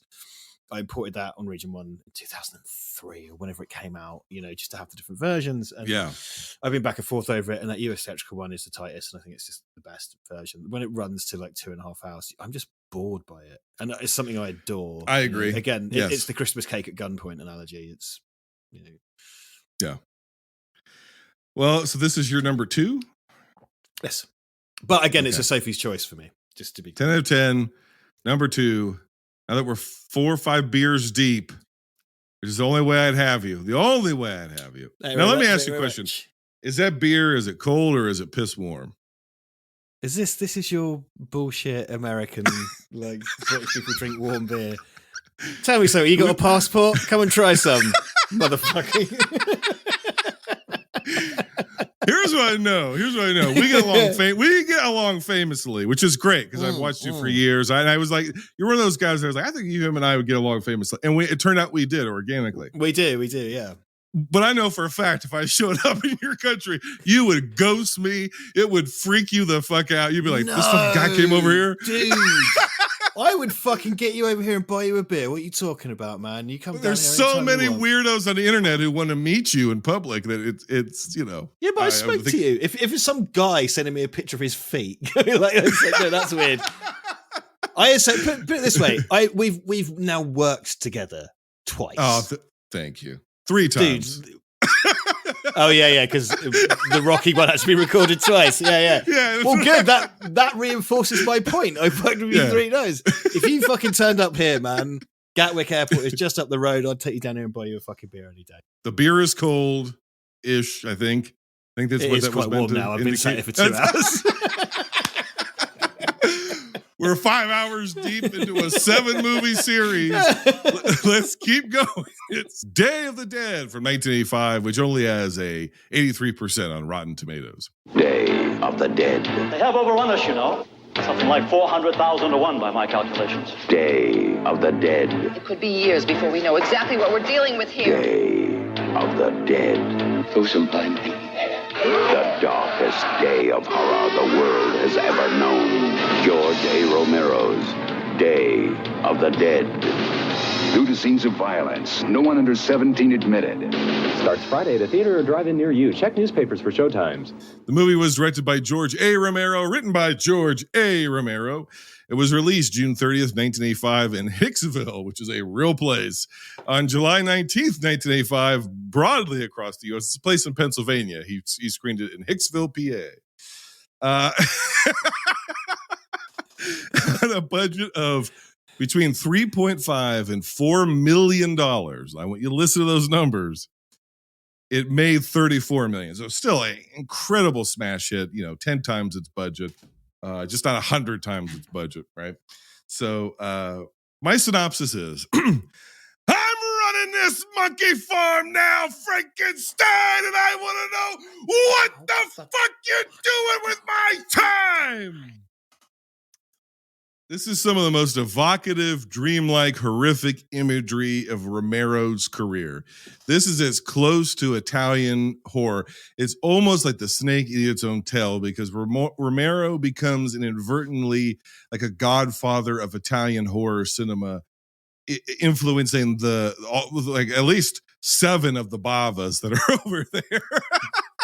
And then 4 of the Fulcis and a couple of the Argentos.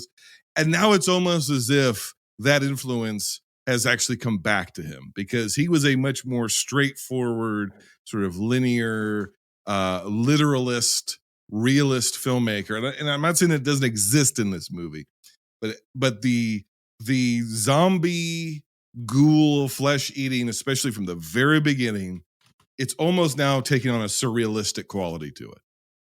That is the greatest strength of this movie. The first, 10, 15 minutes of the movie, I think are superb. I think this is the best looking of the original 3. Obviously, it has the highest budget. I love this era of this sort of mid 80s still B movie. It's like akin to me for like Night of the Comet, which I've talked about as a fan of. It has a similar aesthetic as to that.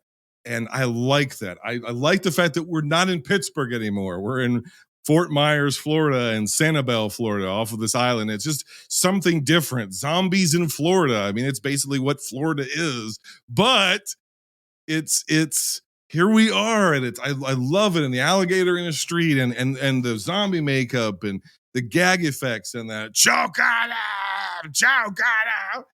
It's fantastic. I think it has an incredible opening. I think it has an incredible ending. And I think some of the ideas are interesting in the middle, but I think the performances, the budget cuts, because this was originally supposed to be around a $7 to $10 million budget that got slashed. His original scope, he's of course famous for saying he wanted to make, his original idea was Gone with the Wind, but with zombies. He doesn't get to make that movie. We end up sitting in a fucking salt mine throughout the entire middle of the movie, with some of the themes and ideas from his original script in this, which I've read, and some of the themes and ideas then show up again in Land of the Dead. But ultimately, this isn't the movie he wanted to make. I think it's hampered because of it. And I think the middle of this movie is tedium ad infinitum. I think this is not great stuff.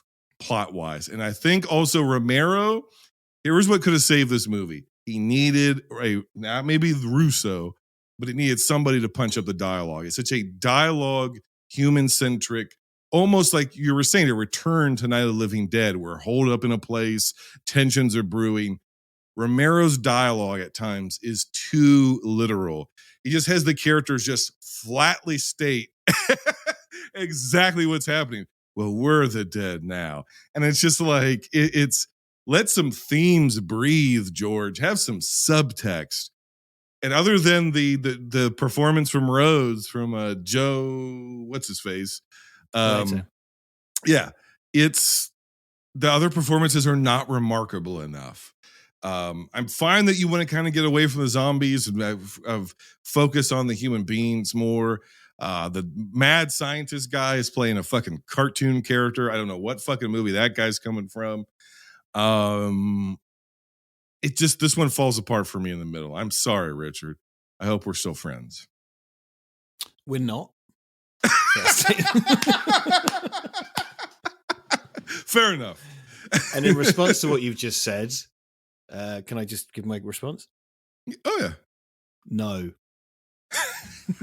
Tell me why I'm wrong then. Let's go. And now Land of the Dead. No, I disagree. I disagree very much. I really think the strength of this is the middle of the film. I love all the epic stuff in the beginning, in the end, and the scale of it. The salt mine stuff, I think, is the best stuff in it. I really, really like what's going on. It's very cartoony, but I think the big theme here is science versus military.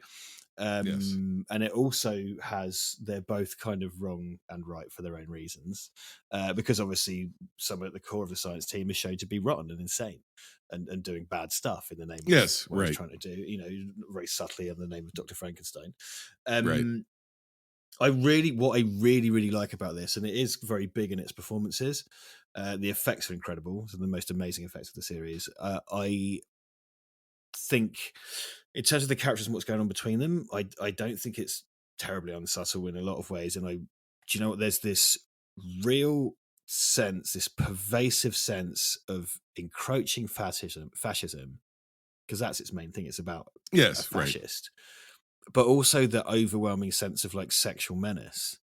I think that's the true horror of this, is the sexual menace. And this is the first one to really scale up the humanization of the dead. Yes. And the effects in this are just incredible. I mean, Howard Sherman or Sherman Howard, depending which day you ask him, because he goes by both. As Bub, because and this is important because I think a lot of Romero uses really kind of theatre kind of thespian actors quite a lot, and Sherman Howard or Howard Sherman, depending which day you ask him. He really, really, really goes in on the character of Bub. I just think it's incredible the way he acts for that makeup, and he talks about his process. And it's something people in those situations quite often say is that arching your eyebrows is one thing, but under makeup you have to do it twice as hard just to make it register. Right. And the kind of paternal relationship between him and Logan, his kind of childlike qualities, it makes you sympathize for all of the zombies. And a lot of the hero zombies in this have different kind of costumes and everything that carry over into the next movie. But I think this is the one that goes the furthest to humanize them and truly show them as victims. And they're kept like slaves. The iconography of kind of collars and chains and fences and prisons and jails. I think it's brilliant. I honestly, and it's, to me, the most entertaining and the tightest. Like, I just think, because unlike Dawn, if you're watching Day of the Dead, right, you watch your Day of the Dead, you are or you aren't. There's not 9 versions. It's just the movie. Yeah, and you put that's it on, correct. It's the movie you're going to get.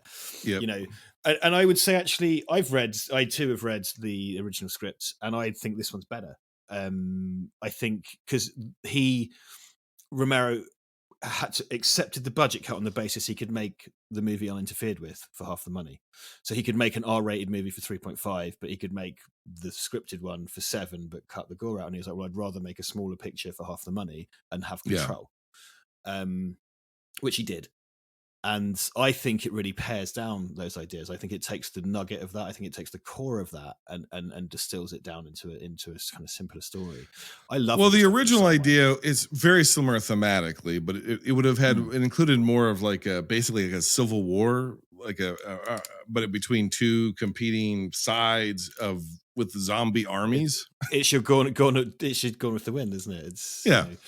And Rhodes is very pro. Let's have pet zombies in the yes one. It's because he wants to use them as cannon fodder. He's already got a legion of zombies. Working for him and stuff. Yeah, man. Because I think this thrives on its personal relationships. I love all of that. I think it's brilliant. I really do. I think the central three in this movie with you've got John McDermott and Sarah. I think they're brilliant. Sarah, of course, is the daughter of Bill Cardill, who's the news anchor in Night of the Living Dead. Yeah, his real world daughter is in this, and she's very much Fran was doing Ripley around the time of Ripley, and Sarah's doing Ripley after Ripley, but also around the time of Ripley because of Aliens. I think putting a woman at the center, Fran is really central to Dawn of the Dead, and she's pregnant, and it's really important. And people like to talk about what's her name in Fargo? She's pregnant, and she's the oh yeah, right. Bloody, it's a wonderful performance by her. But Fran did it first. McDormand, Frances McDormand, a different Fran. Yeah. She is never under any kind of sexual threat, whereas in this, it's like these kind of cavemen. Well, that's what they say, isn't it? Like the cavemen, they literally say it. And how she has the relationships with the other side, with Ted and with Logan, and the kind of developing drama over what's happened in the background that's revealed to us. That kind of turns the corner when you find out that Logan really is batty as he seems. All of the boardroom scenes, man, I think they're amazing.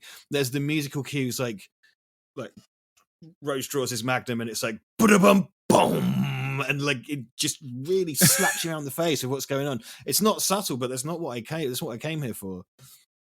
I every moment of this film I'm wrapped by. Honestly, I can watch it anytime.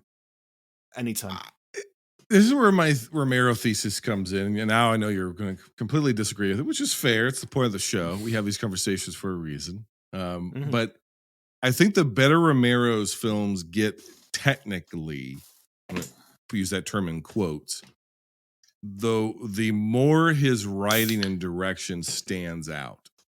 And I think by contrast, for me, the worse it seems. I think part of the charm of the first two films is because they feel regional. They feel scrappy. They feel like some fucking weirdo made some movies in Pittsburgh or just outside of Pittsburgh in Pennsylvania and with no fucking money. And it's like under-promising and over-delivering. The moment Romero, and I know people are going to hate me for this, but it's just the way that I feel. The moment you give him a, quote, real movie with a real budget, suddenly he has to be a real writer and a real director. You're talking about the dark half, aren't you, as well? Yes. I always felt this sort of way about the dark half. Yeah. It's like, okay. And I don't think he has the chops for that. I think George A. Romero is the greatest B movie director of all time, and is like the Fellini of B movies. But I still think this is a B movie, though. It's just a really good one because, it's a B. The dark half is where it goes all studio and whatever, but this is still, it is. I would say this is an independent movie before that term really existed, more so than a B movie. But you're right; it's still a B picture. But because even a budget of $4 million in 1985 wasn't anything, but your budgets were now 15 to 20 million. But the point I'm just trying to make is I think that the movie is almost, it looks too good to be as flatly written as it is. And that's what it all comes down to me. If you're going to be so dialogue heavy, and I understand everybody's at their wits' end, and now we're beyond the brink, right? The dead have completely taken over the world, and there's not, even when they go to the town and look for survivors, they find nobody. They outnumber it's overrun with, according to my calculations. Yeah, exactly. Exactly. And even the dead, even the zombies now are in a much more decayed state. So it seems like what's being implied there is they're not even turning people anymore because there's nobody left to turn. This is it, yeah. This is it. Now even the zombies are decayed. You know what I mean? Yeah, because the end of them. Yeah, we watch human civilization decay. Now we're watching zombie civilization. I've always decay. viewed it as the zombies a bit more decayed as each movie goes, though. It Yeah, felt like a logical progression to me. I mean, the makeup in this is amazing. That's probably true, and the makeup is amazing. It's fantastic, and the kill gags are incredible, and they hold up. And when the choke on him, right? That's the legendary. When the zombie turns around and his fucking guts spill out all over the floor, and the tongue as well at the beginning. The tongue. Yes, yeah, with the Cooper zombie, and it's like, you know, it's horrific, and it's very horrific, and you got this loony doctor, and all of that is like exceptionally well done. But that's my point. You know, all this stuff that this is the cleanest looking, nicest looking, to your point, tightest. It's the best edited. It is the best film technically in this series, and it just puts a bigger spotlight on what I see as holes in Romero as a filmmaker, and in particular as a screenwriter. I'm distracted the entire time. I'm distracted the entire time. I'm spellbound by this film. I love all of the character interactions. I love how they all fit together. I just think the sense of menace, the sense of escalation, the sense of decay. It's this inevitable death spiral. And it starts from as soon as they get out of the helicopter, or even before even when you see what the world's like, it's like, well, they're fucked then. How's this gonna unravel? You know, just what, and that's what you do with these. You watch it unravel, and it's like, how's this gonna go? And getting into all these relationships and the past relationships and how they've got there.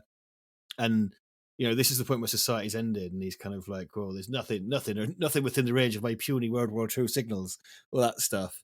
Like, you know, they don't have Dawn of the Dead. They have a bunch of microfilms and busted ass old cars. Like, they don't have the fun shit. They're sitting around eating army rations, and it's driving them all to their wits' end. They're all losing their fucking minds. They're all coming undone. She's one woman surrounded by men.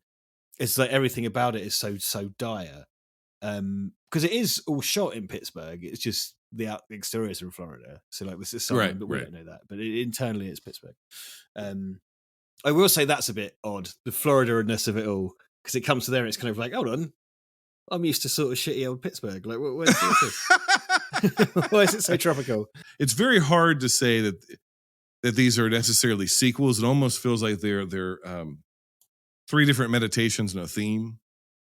Yeah, you know, well, it has that kind of floating timeline, doesn't it? It's kind of like it's notionally the next one, but it doesn't have to be. It doesn't have to be, though, where it's almost like, you know, well, Evil Dead and Evil Dead 2, but the same stuff happens, but it happens kind of different, but it's maybe a sequel, but also a remake, but and there's almost like, it's not as specific as that, but there is this sort of vague sense of like, they're three movies, but they aren't necessarily connected. Because I know Romero has said, well, he imagined Dawn of the Dead happening at the same time that Night of the Living Dead is happening. So it's not afterwards, it's the exact same time. But I almost feel like that's a notion he came to after the fact, because it's a... Yeah, because it feels... Because you know that bit at the beginning where you see the office block and all the lights go off? And Dawn, we already talked about that, going back. Yeah. That's something they got lucky on, right? They were filming that office and the lights went off. It feels like it's a month after Night of the Living Dead. Yeah. You know what I mean? It feels like, maybe, or you choose a time period, 6 weeks. Right. Things have progressed. Whereas this is like... It's gone from the countryside to the city, and this is, the world's ended here. Yeah. And then here it's gone to the country, like in this one. Yeah. Country being the whole of the US. And yeah. presumably the world. And, you know, and also, I think it escalates... What this also does is it escalates it to the level of government. Because you hear that they can't get hold of Washington anymore. Whereas before, first it was insanely parochial, then it was slightly suburban, then it's the level of government. It's like, we can't speak. Well, like we talked about, the first one's almost sort of like this little country bumpkin county sheriff is like, I think we'll get this wrapped up by tomorrow afternoon. Yeah. And it kind of leaves you the sense of, they might actually wrap this up. And the second one's like, nah, it's spread. Or it is spreading. It's spreading into the major cities. You know, maybe the hillbillies, the Yinzers will get it all fixed up, but the cities are fucked. And this one's like, now the world died. Right. The world's dead. Yeah, too bad. It's done. Yeah, too bad. Fuck it. Do you know what? It's because it ends on a on a more positive note than either of the. But this one has the happy ending. Yeah, well, happy-ish, but yeah, it's far more upbeat in its ending than the other two. It has a reputation of being very dour and sour, and it's like, well, yeah, but in as much as the first one is, and it ends on a more positive note. I mean, because it's very oppressive. It's kind of what I like about this, because I love Dawn. Again, I honestly can't choose between this and Dawn. Usually, this is the one I'm more likely to put on and sit through because it's consistently the same movie and whatever. Yeah, but it's so kind of it's so dour and bleak and kind of hard. You know, this is someone who's lived in New York or London for 40 years. It's one of those hard-faced cunts that lived in those places. Yes. Like, it's just like, it's a really unforgiving movie. Very unforgiving. Which I get, because it's sort of like not a fun night in. Like, come on, darling, do you want to put Day of the Dead on? Though if you're out there, marry me.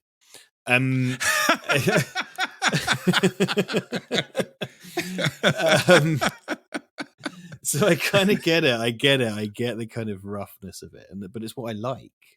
I really like that about it. I really do. Can I ask you a question? Is it possible you're just a sicko? Yes. Well, you know what? Did you ever see that when Romero talks about this and what he says? It's lovely. It's one of my favorite quotes because it applies to me, and it's just what you've just said. He goes, yeah, well, you know, he goes like, the film critics, they love Night, and the genre fans, yeah, they love Dawn. But the real ghouls, they love Day. So, yeah, I'm a ghoul. That's absolutely me. So I think this was his favourite of the three before he, as of this being the last one that was out. Yeah. I think it was his favourite. And I'm, yeah, I don't want to just sit here and go like, it's good because it's good. It's not that. There's more going on here. I think something that I wanted to touch on we haven't talked about yet is really important to me in relation to these.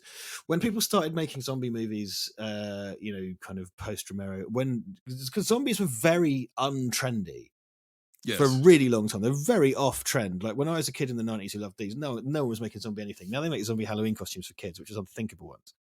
Yes, right. Something that Romero does, and I think it was more budget than anything else. And I think it's not quite the case in Land of the Dead, for various reasons, but in Romero's zombie films, the zombies did not have white milky eyes. They had human eyes, and there are always human eyes looking out of the zombie. And his point, there are different characters in each movie, but the characters that develop are the zombies. The zombies develop throughout his films. And zombies having human eyes is really important because, like in Day of the Dead, where there's like a big muddy skeleton with milky eyes going, blah! That it's a monster, right? When it has human eyes looking out of its head, it's a tortured or trapped person, or it's an echo of someone, or it's someone that somebody loved. There's eyes that looked at someone once with love or with care or with compassion, and that's what Sherman Howard does in this. It's so good as Bub. Like, Bub alone is worth the price of admission. And even the random kind of fight, the firefighter zombie is like, nice hat, asshole. They're like bullying him and torturing him, and he looks hurt and wounded and sad, and it's in his eyes. Yeah. I think, and that's not my saying that's why this film is good, because it's the same in Dawn of the Dead. Like the nun zombie, or like the Barks Arco Pitcairn zombie in the baseball outfit. Yeah. Like he's sat on the floor like a toddler, and he's whining. Real subtle ways of humanizing them and making them feel like people. Yeah. He kind of goes really on the tool using thing, because Bub uses a tool to undo his chain in this. Mm-hmm. And then Land of the Dead, which we'll get to, is all specifically about the use of tools. That in particular, I think because the zombies are really the victims in this one. Really, really. That is very true. Yes, they're 100% the victims. Yes, which seems ridiculous because they're essentially ruling the world, but they're ruling the world by happenstance, not by choice, not by the lust of power. It's just by sheer numbers. It's by like a bad stroke of luck. The dead have come back, and they just happen to outnumber the living. Because they're literally people that died because of this thing. They're literally the victims, but they're also the monster. They don't want this for themselves. And Bub shows that they can be redeemed. Well, not redeemed, but they can be changed, but only in the worst possible way, which is by butchering still living people and feeding them to them. And that's what I like. That, I like that. It shows you can change them, but you have to do the worst thing possible. Because it's always been latently about cannibalism, and it's like, well, if you facilitate the cannibalism, they'll fucking read Stephen King books and shave.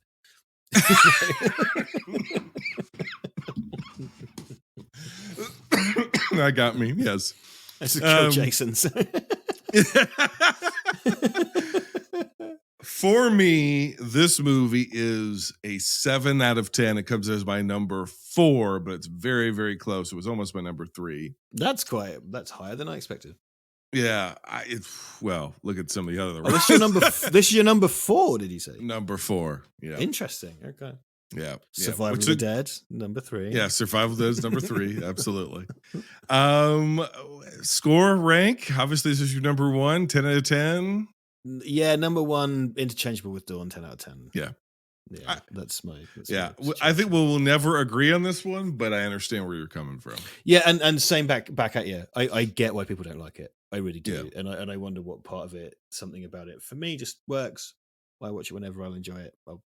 Yeah. He didn't make one in the 90s, which seems very odd, and it's mostly because all this stuff, and I mean, the no pun intended here, but the 90s were a dead zone for horror for the most part. The slasher boom was killed, and most 90s horror films are terrible. So he didn't make it. He did not make one in the 90s, and for a long time we didn't think he'd make another zombie movie or another movie.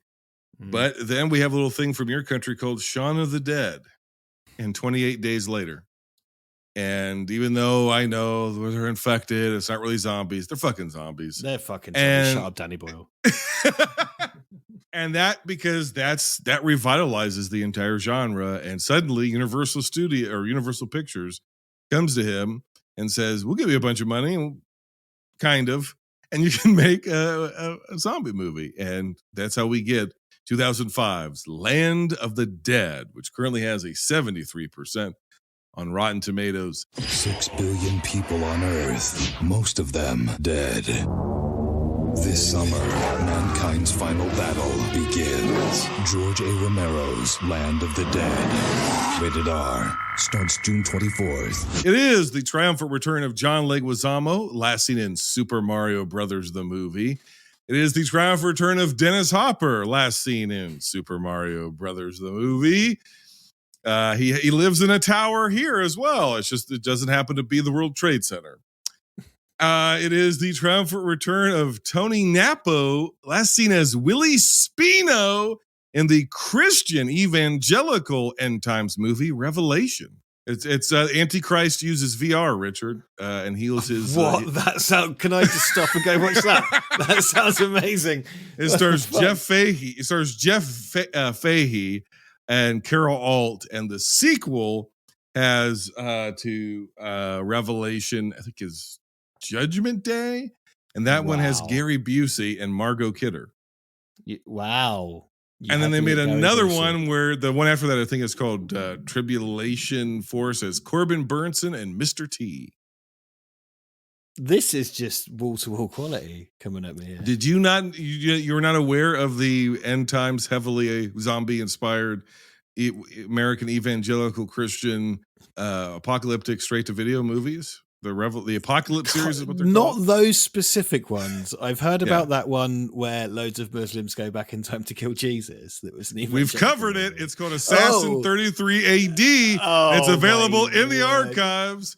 We covered it in the same episode we talked about Revelation. We call the episode Holy Shit, Volume 1. Holy shit. Wow.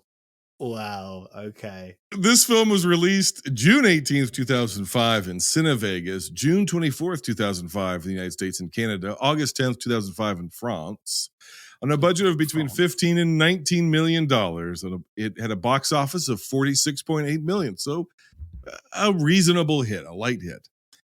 The bright lights of the big city they call Pittsburgh still burn thanks to income inequality, but then suddenly zombies. The opening dialogue of this movie is so fucking on the nose, where it's literally they're like, "We're them, they're us." the what they call them, walkers, and what's the other thing they call them here? The stinkies, the smellies, the stenches, what the fuck do they call is it the stenches? Yeah. The stenches are us. We're the stenches now. And I'm just going. One of the lines is, "Isn't that what we're doing? Just pretending to be alive like them." I'm like, oh, George. Now, all the things you said about Day of the Dead, I do agree with here. What bothers you more about this movie, Richard? Is it Asia Argento's bad acting or her involuntary manslaughter of Anthony Bourdain?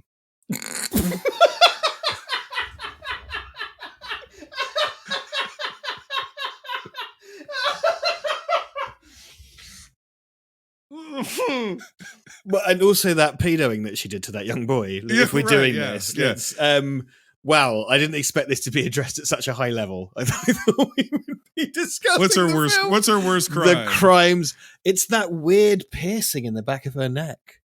That always bothered me. Christ, I forgot she was in this. Well, I didn't because I didn't. But what was the question again? What's Something the worst about crime? the acting, murdering her Anthony acting in this Bourdain. movie, the sexual assault of a teenage boy, or the manslaughter, involuntary manslaughter of Anthony Bourdain. Again, it's another Sophie's choice. Must I only pick one? This is the thing. No, it's not where I expected this to go. Probably the ones directly affecting people's lives. So, I mean, the piercing and the acting, the worst crimes. Yeah, exactly. Right. The acting. Yeah. This movie's way better looking in a sense. It definitely has a bigger budget in a sense. But isn't it all, and this is going to sound so counterintuitive because it's where I'm going to go with it. Isn't it at a certain point, like kind of pointless, this movie? Because one, I really don't care about a single, here's what I'll say. They have better actors in these roles for the most part. People you've seen before, Simon Baker, whatever his name is, John Leguizamo, obviously Dennis Hopper, and many other character actors and people that you've seen and stuff, or that you know. And I think the acting is better here than maybe any of his other movies on the whole. But I don't necessarily care about a single one of these characters. I actually think this is, as far as direction goes, one of his better directed films. I think Romero's actually, his direction here is better than some of the other ones. The editing's obviously better. It has all of the luxuries of being at a studio. So it has the stuff that his other films didn't have, and more time, more money, studios, more help, etc. So in that way, it's like, okay, it's kind of bumped up. But story-wise, I'm just going, why in the world is Romero so fascinated with zombies who use tools?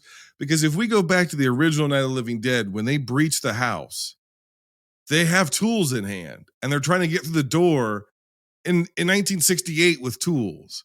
And when the little girl returns from the dead, she's using a tool. And in Dawn of the Dead, they use tools. And in Day of the Dead, they use tools. It's almost as if he's like, well, I've had 20 years to think about this, and here's my revolutionary idea.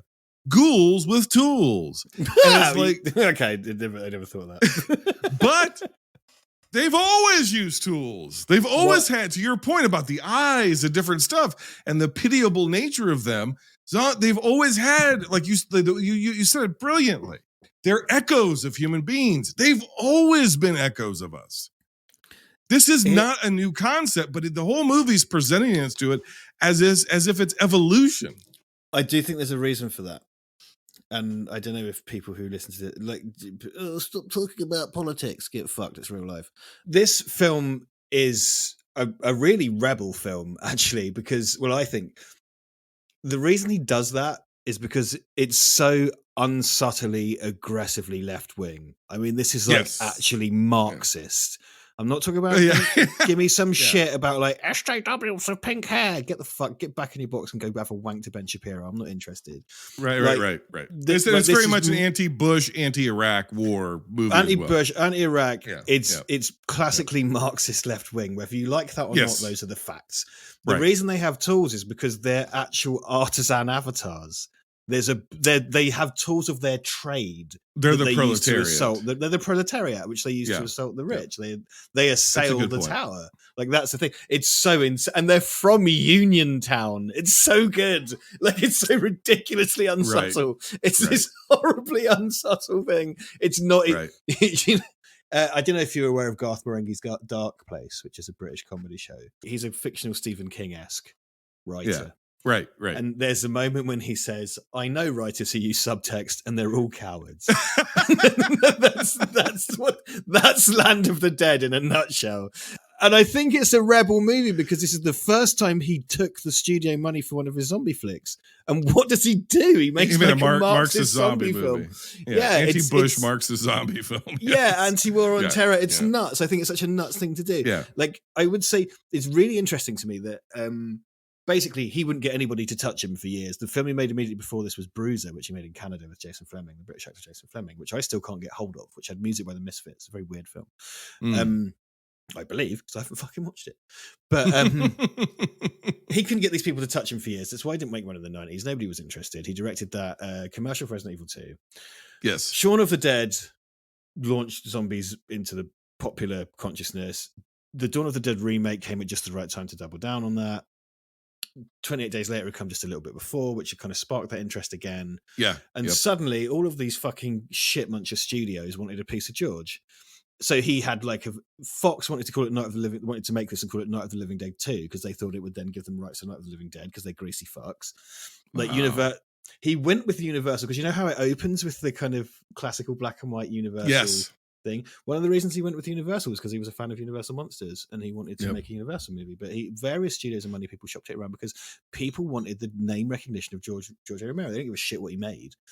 And he made this. He took the dollar to make the Marxist zombie film, and I think that's such a gonzo thing to do, and I love that. I don't know, broadly, I like it. I didn't like it at the time massively because it was this thing because I don't know, but it probably would have been more so in the States, but here it was everywhere, and all the kind of slightly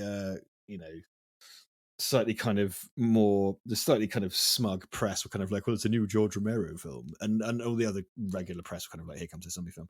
All the posters said George A. Romero's this got a big push because they were trading on the name recognition. Because all they wanted was something that had his name on it. And I remember sitting in a cinema in England and some punk in the front with his mates was kind of like, the trailer came on for this. And it's like, oh, the zombie master returns, blah, blah, blah. And he was like, who is George A. Ramirez anyway? And I was just like, oh, God.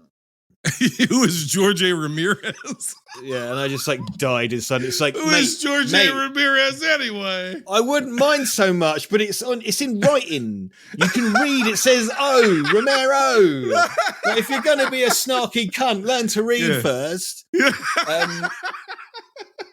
There's something about that combination of absolutely being a pretentious, condescending prick, and also being one of the most fucking stupid people who's ever lived. That's dangerous if you're president. It's that undeserved. It's that prime minister, or prime minister, or prime minister, whatever. In December, I'll be in Beijing, opening up new pork markets. It's that kind of privilege of the truly stupid person, is to be so utterly confident. Yeah, I'm so confident. You've heard of white privilege. Have you ever heard of stupid privilege? Dumb privilege. I'm too stupid to know that I'm wrong. That must be amazing. Too stupid to be bothered with the consequences of your actions. God, your life must be incredible. There's no self-doubt. You're wrong, but you don't know. You know what I mean? Yeah, you gain nothing from any of your living experiences. It's incredible. No growth, no pain. Yeah. You're the really the undead of our world are the stupid. And we are surrounded them by more and more on the daily. Anyway, Donald Rumsfeld gets set fire to by a zombie whilst his butler, Sam from Casablanca, runs away. It's true. It's great. I think there's a bit, so I just skip to the end. But when he goes, look out, a zombie, shoots that guy. Yeah. And then he, what does he kind of goes like, oh yeah, the car's here or whatever. And he goes like, oh, Oh, I just did something I wouldn't have done otherwise. I might. You know, he says I might not have done. I might not have done otherwise. He might have killed him even if the car had returned. I probably would have. Yeah, I might not have. I might not have been a greasy fuck. It's got so many, like, because this is so insanely. I kind of love it, but it's so dumb and unsubtle. It's kind of like, well, I'm from Ireland and I'm going to lead them all with my little army, and my son's got movie cancer, and it's like, why? Me son's got movie cancer. Yeah. It's like, here, take the pills I bought you, and he's like, yeah. Give these pills to your son, because he's giving him free medication. Yeah, correct, right. Medicaid for all, universal health care. Yeah. It's doing all that, like, horribly unsubtly. And I'm fine with that, because this was prime. My son is movie cancer. My son has McGregor syndrome. He's stricken with it, riddled with it. My son's got Benjamin Button disease. My son has rickets. Here's some pills for your. Yeah, here's some pills for your son's rickets. It's been a while since I heard about rickets. Love a bit of rickets. Yeah, who doesn't? Yeah, who hasn't suffered from a bout of rickets recently? Monkeypox, COVID, and rickets making a big surge among the idiot population. Yes. The idiot population. Here's what is not good about the movie. It's not scary. There's no sense of dread or terror. And it has kind of like this sort of generic tone. I revisited it, as it has come up time. And because this is a studio release, at least stateside, this one streams more often than Night of the Living Dead you can find any fucking where. Dawn of the Dead, of course, has been extremely hard to find for years. UK Prime has all the versions of Dawn now. It fell kind of flat at the time, but because it's been more available than the other ones, I've been able to revisit it more in the intervening years. This revisit is the one for this show, this episode, is the one where I enjoyed it the most. I actually... lovely. Good. I'm glad. I wouldn't say I loved it, but I liked it enough. This movie and everything Romero said, as non-subtly as he said it, I think he's unfortunately right. I agree. I think this expresses everything he's been trying to say, but he's just done being subtle about it. Is the potency of Romero less the movies and more, like you said, the idea? I really kind of think maybe it is. I mean, don't get me wrong. Dawn and Day, for me, are just peerless filmmaking. But I can't say that about the rest of his movies, really. But the idea and the rebel spirit and just what he did and the way he changed the landscape and how he got there, peerless. I really think that. Right. So if you had to give this one a score out of 10 and rank it, where would you put Land of the Dead? It's like a 7. I like it a lot. I like it. Oh no, do you know what? Yeah, no, I can't give it an 8. But I like it a lot. Do you know what? I think it's got fucking bollocks like cantaloupes, this one. Like, I really do. I think it's fucking great. Yeah. I give it a 7.25. Oh, it's actually going to be very granular. Okay. It's going to be my number 3, which means it's one spot above Day of the Dead, which I know is blasphemy to you, but It's sorry. a bit, but again, if you'd put either of the other two above it, I'd be like, dude, what the fuck? but this one, I'm like, all right. Yeah. Okay, well, let's move on. The 2007's Diary of the Dead, which only has a 61% Rotten Tomatoes. You will notice a trend here, dear listener. 2 news agencies are reporting accounts of the dead returning to life.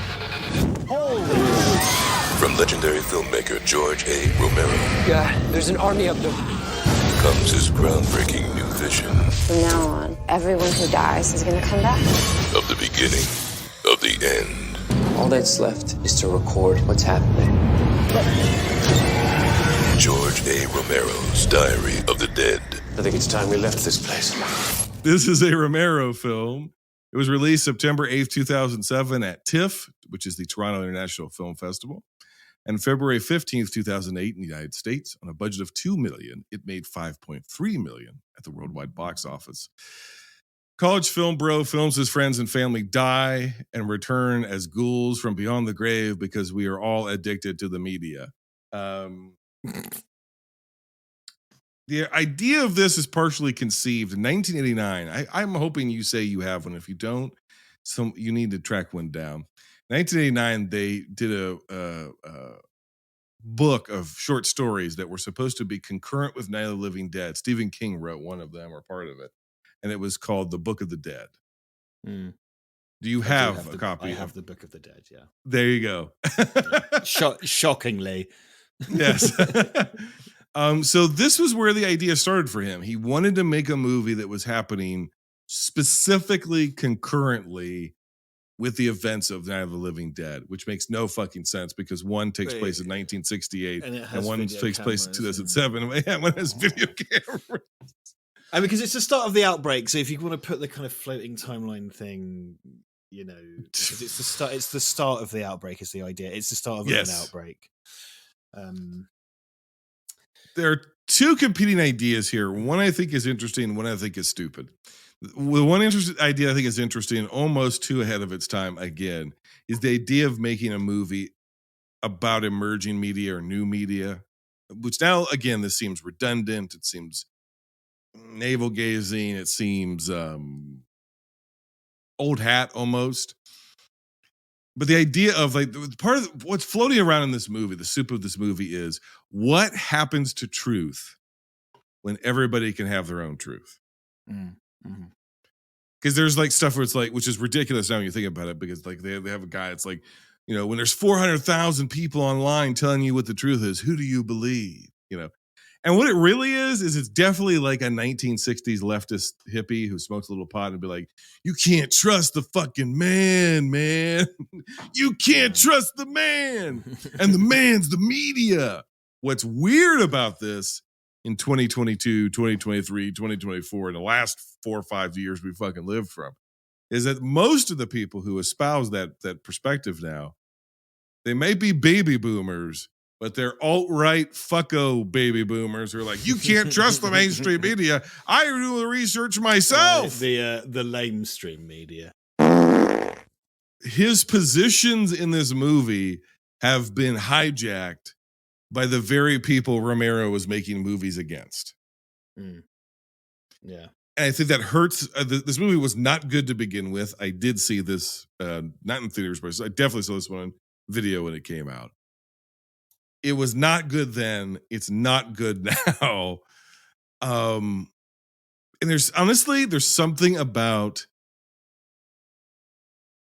Night of the Living Dead during the internet age, which makes it all that much more uninteresting of an idea. Because part of why I think that movie works is the isolation. Night of the Living Dead. Mm-hmm. And when you're like, well, this is happening everywhere. We're all watching it on TikTok. Or in this case, we're all watching it on MySpace or whatever the fuck. 72,000 people watch the video. I've gone viral. And you have a guy, and here's the other thing. It's found footage. I don't know why he needed to be found footage. And it's not good found footage. It's found footage where it also has narration. And the narrator has to come on and go, these are the cameras we used. And the reason why we have different camera angles is because we had multiple cameras filming all of this. And also, it was filmed, the narrator says something to the effect of, and I've also added music to scare you, because that's what I am trying to do, viewer. I'm trying to scare you. And so it's like you're having to write in excuses for why it's a traditional film that's pretending to be a found footage film, which makes no sense. And also, the stakes of the movie get lost when the narrator of the film is not the director of the documentary. Because if your narrator is not your documentarian, who is the main character throughout the movie, we fucking know he's going to die. And if the whole moral of the movie is the guy is so addicted to media, it leads to his death. And that's it. That's the one idea this movie has. But we know that. It's so telegraphed. It's so non-subtle. It's very, very bad. The biggest claim to fame this thing has is that Tatiana Maslany has all about 5 seconds of this movie before she blows her brains out. And in what, and that this is sort of movie I'm left asking questions like, in what world, Richard, does a film class professor accompany you to do your project where he's sitting like on set? First of all, if you're in film school, you don't got a fucking set. You don't have fucking chairs. You don't have craft services. You don't have a makeup trailer. When you're filming a fucking mummy movie in Pennsylvania. Oh yes, they're making a mummy movie. Right. And your drunk British film professor is not going to be sitting out there in the frigid fall of Pittsburgh, Pennsylvania, in the fucking woods at 2:00 in the morning, watching you make your movie. I don't know. It's as if he's writing about a world he's never been a part of. He never went to film school. He doesn't know fuck all about the internet because he's 80 fucking years old. And we end up with this piece of shit movie. And the script is incredibly jokey. There's so much like supposedly witty banter between the characters. It's just not funny. It's almost like trying to be Wes Craven-y. It's almost trying to be like Scream a little bit because it's kind of meta and self-referential, but it's just, again, he doesn't have the chops as a screenwriter to be able to effectively do that.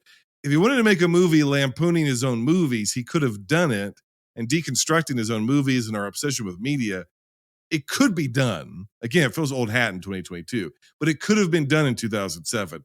George just isn't the guy to do it. And the worst part about it, the most groan-inducing thing in this movie is when the director, film bro guy, eventually gets bit by a zombie because he can't put the camera down. Oh, I got to get this. I got to shoot this. The people have to know. And he gets bit. And then he hands his girlfriend the video camera and he says, shoot me.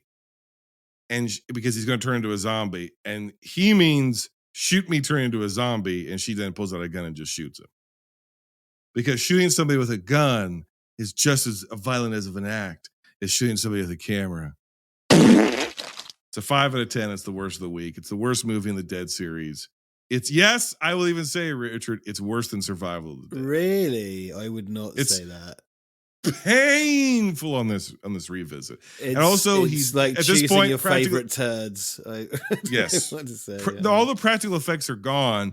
So there's so many zombie kills in this, but it's all like bad After Effects plugins. It's real bad. Yeah. I've got aged very poorly. Yeah. So the thing is here is that this is the perfect example of this is the film he wanted to make. And you have to we just have to accept that. It's a bad movie. Like, it's a film he wanted to make. He made it uncompromised. Good for him, but it's bad. And listening to your description, I was just kind of like, I don't like this. I'm sad now, and I don't want to think about it again. I'm right there with you. Yeah, I will say. I mean, I think what bothers me about it on a few levels. I mean, I do think it's a film we wanted to make. I think it has its moments, and I think the kind of goofiness is often quite funny, like the deaf Amish guy and all that stuff. He's out of touch here. The horrendous irony of making Night of the Living Dead, which lived and died on, so to speak, on its quasi-documentary elements. Right. And then to make this. And it's just like you've seen some found footage stuff and you wanted a shot at that. But he used theatre actors mostly because he thought it would work if it was like a play because they could all memorize their lines in a similar way to a play. Right. But then he didn't have the actors shoot the footage. He used a DOP. And as someone who works as a DOP, you should hire DOPs all the time. But no, in this instance, you shouldn't have. Like, it should have had that. And the whole thing you say, like, because it's presented as an edited final piece. Like, have you seen... I haven't seen it, no. Okay. The Last Brothers came out before Blair Witch. Just about. And it's a cool movie. It's about someone hunting for the Jersey Devil. And I kind of need to spoil the end, which I sort of don't want to. But like, let's just say the authorship of the film is in constant question. And then it's revealed at the end, the authorship of the film. This kind of like you described, the guy comes out and goes like, hello, I've made it scary. And it's like, because you're already going like, did you like it's the end of the world. Did you find like an Adobe, like an Avid or Adobe Premiere? No, she tells you Deb is the narrator, and she flat out says, These are the two. She names the model numbers. We filmed it on a Sony, such and such, blah blah blah. And I edited the film on Jason, who's the director of the films. Blah blah blah. This is the vision he would have wanted you to see. So you're telling me ahead of time that the guy's fucking dead, but now he's my main character throughout the rest of the movie. It's entertaining. Well, it's not. But first time I watched it, I was entertained by it. It's short. It's short. Yeah, it's short. I see I see what you're trying to do, but this is bad. Yes. And I've got so little to say about it. Do you know what? I'll go into bat because the fucking man went to do something different. He wanted to do a format he'd never done before, and part of the reason there's CGI in it is because he was like, "Well, I just want to shoot this quick and dirty. We can add the effects later." Yes, right. You know, practical effects do slow things down, and I want to do this. I'm going to make a found footage film. I've never done this before because you can do all that stuff in post. Yeah, you do it all in post. Yeah. And he did that because he wanted to do something he'd never done before, and he did it. And fair fucking play. The result sucks, but he did it. And I've got really nothing more to say about it. Like, I really don't have anything more to say about it. It's really tragic. I don't want to end on such a bum note, but like I've got nothing to say. It's one more, so we're not ending here.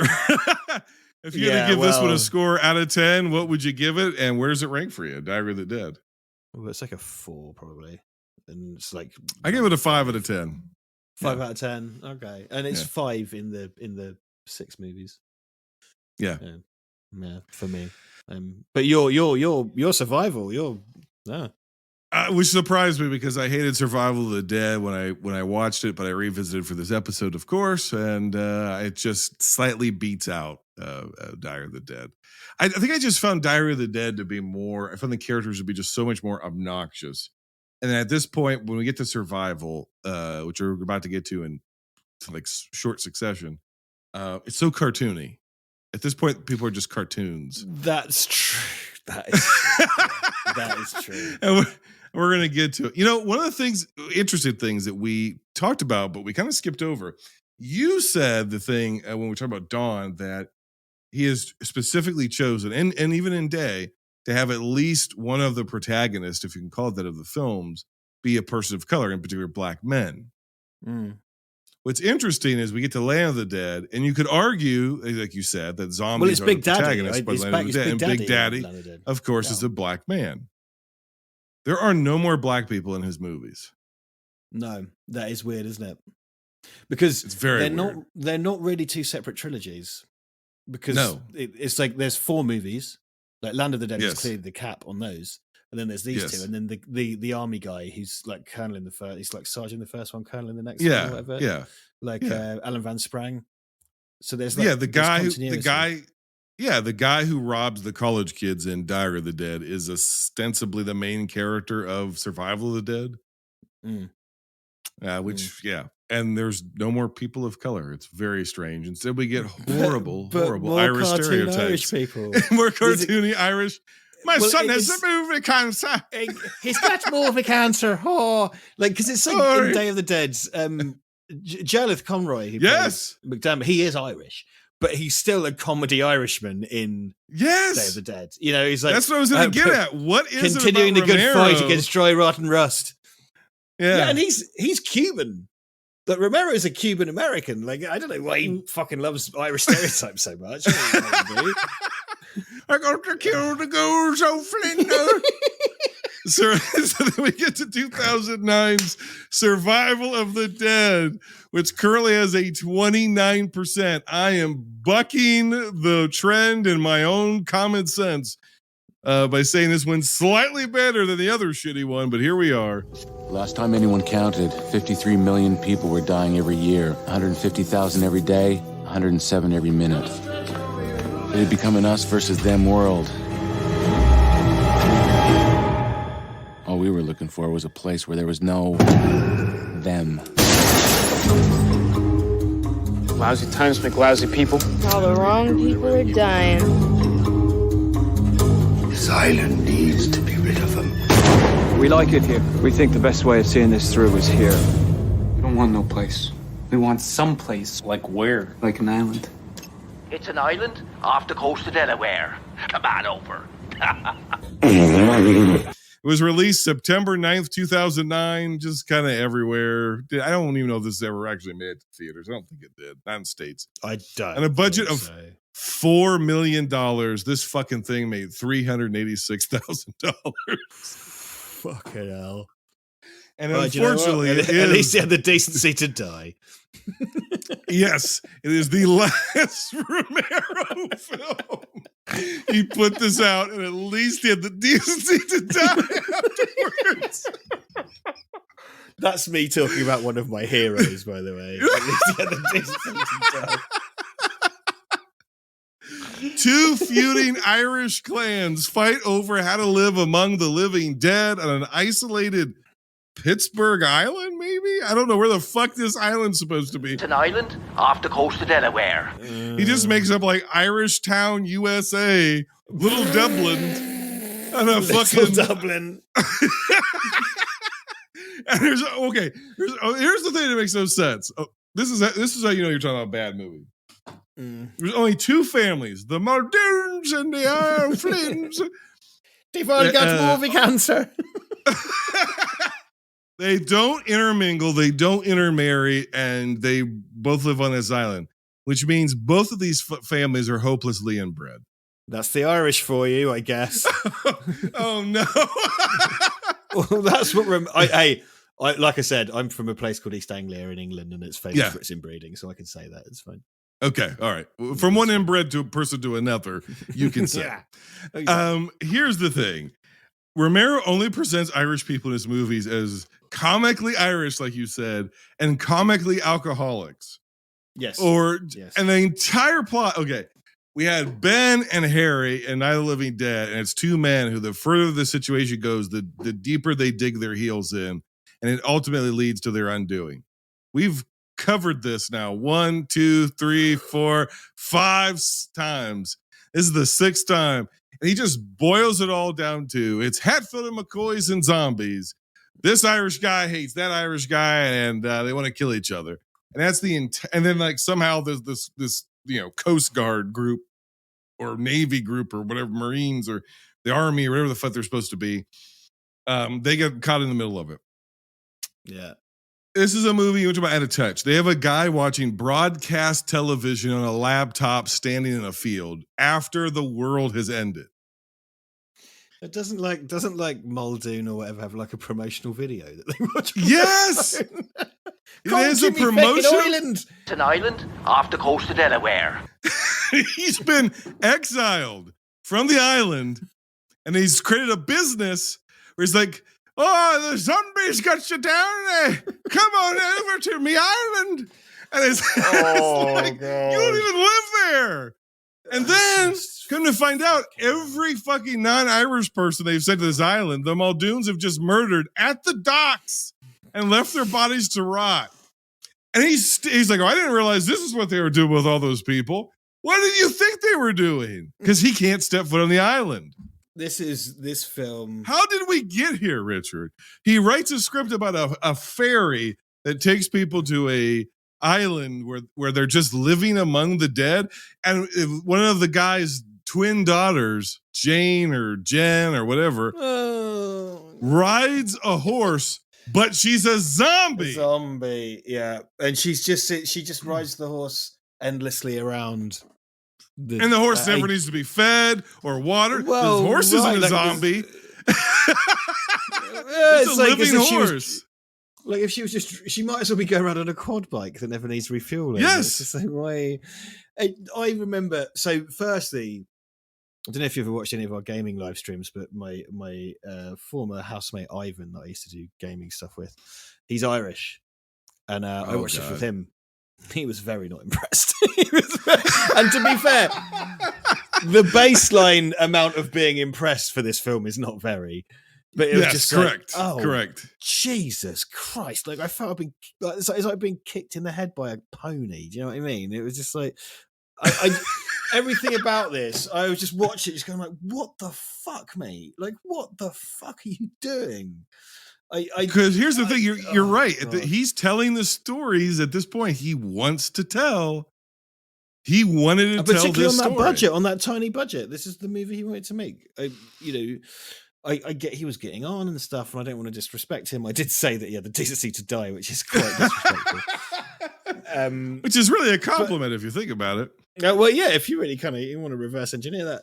But I just sort of, this holds so little for me. It has nothing for me at all. Nothing about it is good. I just, it's completely irredeemable. Like, I've watched it twice now. Thanks, Jason. And it was just, it's just such a mess. It's just this stupid mess. And it's like, okay. But, if he made this exact same film for $200 million for Warner, I'd be like, oh, get fucked. But he didn't. This is what he made to make. So fair play to him on that level. Yeah, this is completely independent with some co-production company he created with another guy. And I think this movie has so few ideas, it's less offensive because it is so dumb. There's so little beneath the surface. There's so little going on here. It's quite literally just about two feuding Irish clans who are not in 1715 or 1835. They're in presumably 2009. They're in modern times, but they talk like they're just off the potato boat. They just landed here and they don't even, it's bizarre. It is absolutely bizarre. But I find Diary of the Dead has more ideas and more to say, but is a greater disappointment because he's like the wrong guy and he's out of touch. He's definitely out of touch here because who the fuck wanted this movie? But it's not about. There's no social commentary to this other than, well, people are generally shitty to each other over stupid things. But all of the movies Irish are people about on an that. island. Don't give zombies horses.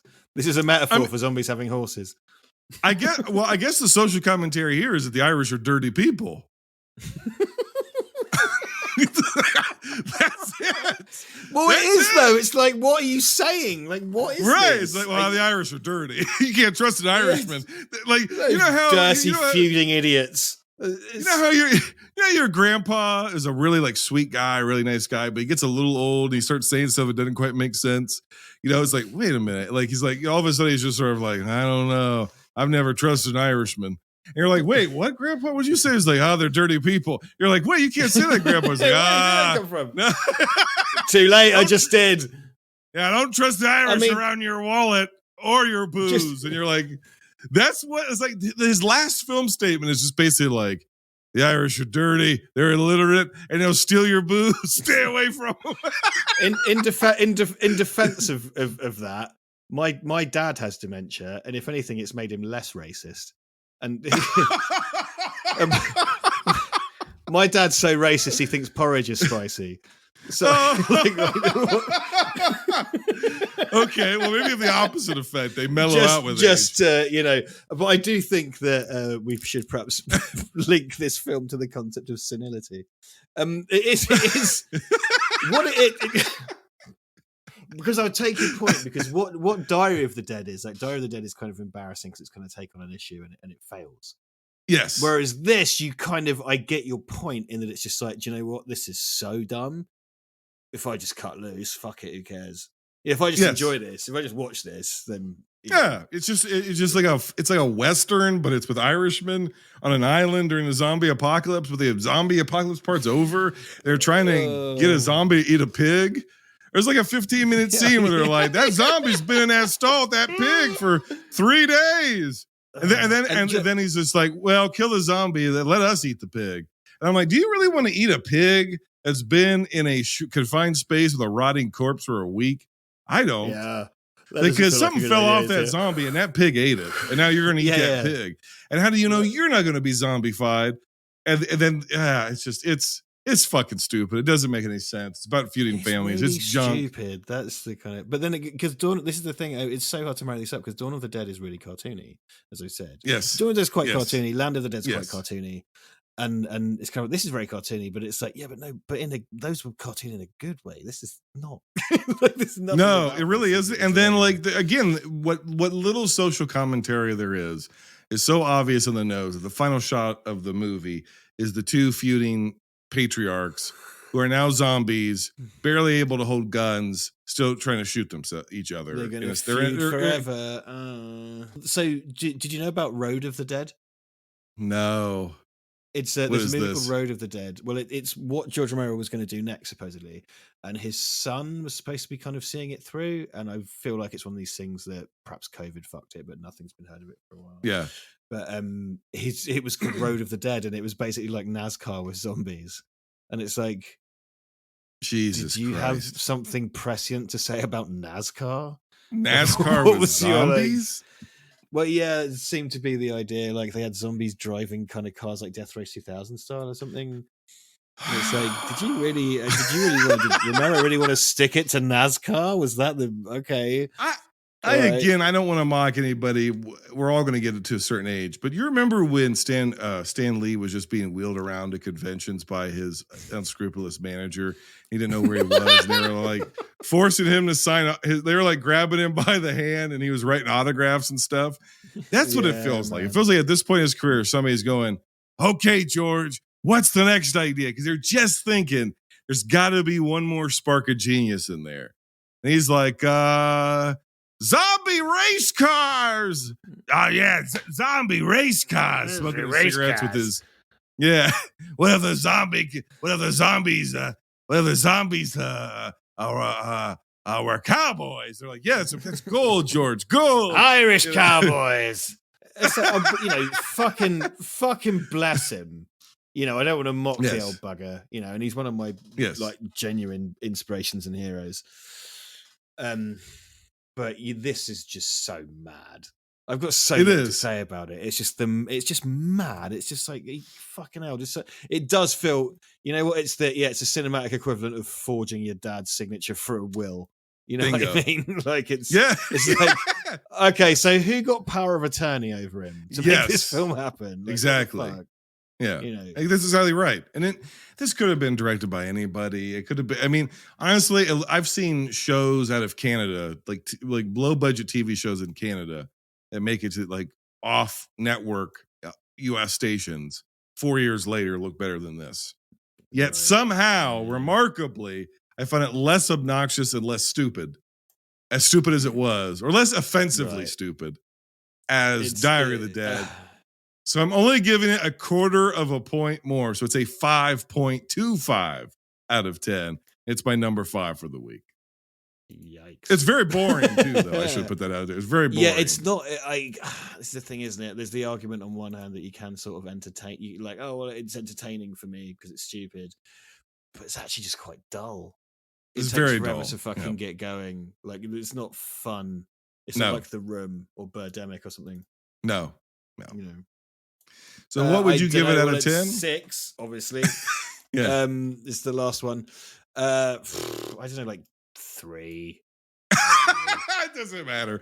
You give it a 3. Yeah, it's like doesn't matter. It's like fucking. I don't know. I give it Pigeon out of 10. I don't know.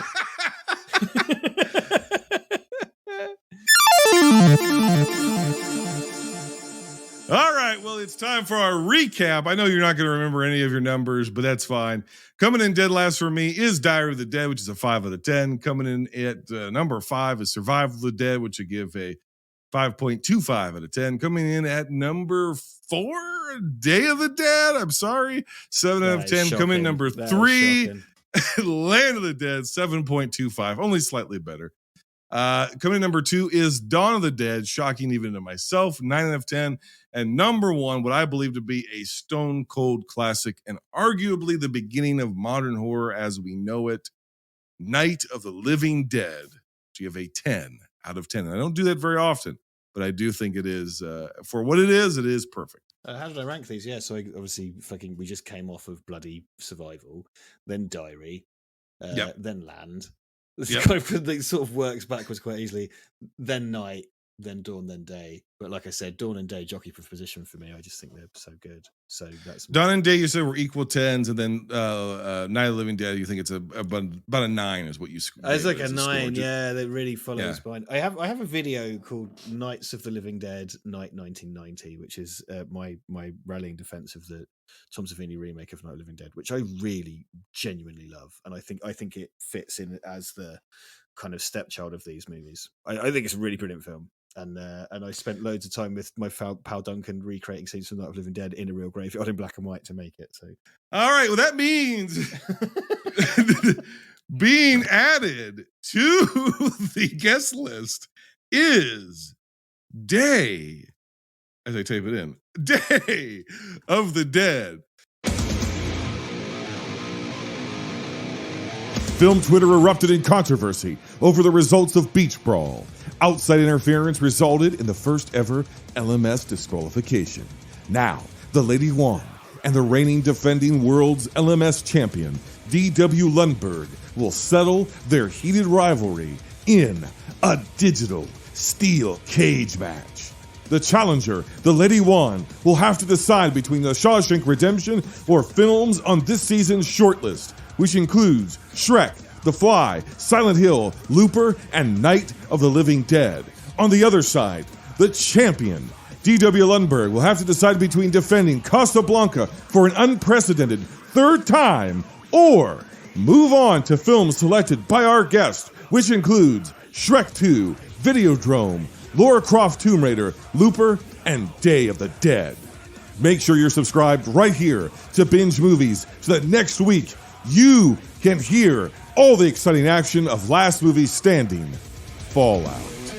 This is a warning shot.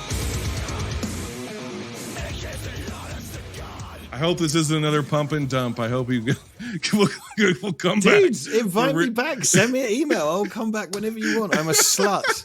I don't care. You come back whenever you just fucking send me an email. I'll come back. I've got nothing better to do, honestly. I would go to the opening of an envelope. I don't give a shit. What do you got going on that you can actually talk about? Because all joking, kidding aside, you got a lot going on, but not a lot of it you can talk about because you're doing some high profile stuff. So I just spent a month gaffering on a film called Wolf Manor, which is directed by Dominic Brunt, and that is a werewolf movie set in England that we made in the countryside. We had Sean Harrison who created our werewolf, who worked on Darth Maul. I think he worked on definitely Avengers. He's worked on various Star Wars and Game of Thrones. Amazing picture guy. And that was the guy who paid for that movie. He wanted Sean Harrison. He wanted everything to be done in camera, so it's a more or less 100% practical effects movie, and I was gaffing. Wow. So I was in charge of lighting and electricals. I'm really excited to see that come out. That'll be at Fright Fest in England, hopefully in October. That was the last big thing I did.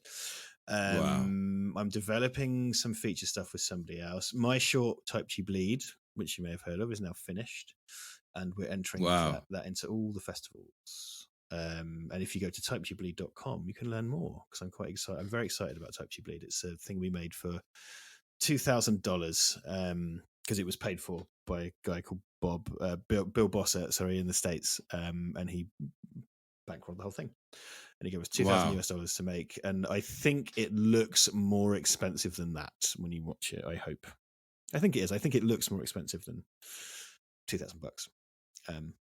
So that's my main thing. I wrote and directed that, so I'm excited for that to come out. Well, the folks at home can't see it, but the lighting in your room is getting progressively spookier as we enter the spooky season. Spooky. But here's the thing, dear listener. Each of us has a reason every day to be afraid, because spookiness is not just a season. It is the edge of our annihilation. We are all close to the very end of all things, each one of us, individually and corporately. We live on the brink. And George Romero was constantly reminding us, memento mori, remember that you will die. And some things are worse than death. And those things are the last two George Romero films, unfortunately. We're heading into spooky season. We're heading into the end of season 6.3. Last movie standing is just around the corner. So until next time, binge on.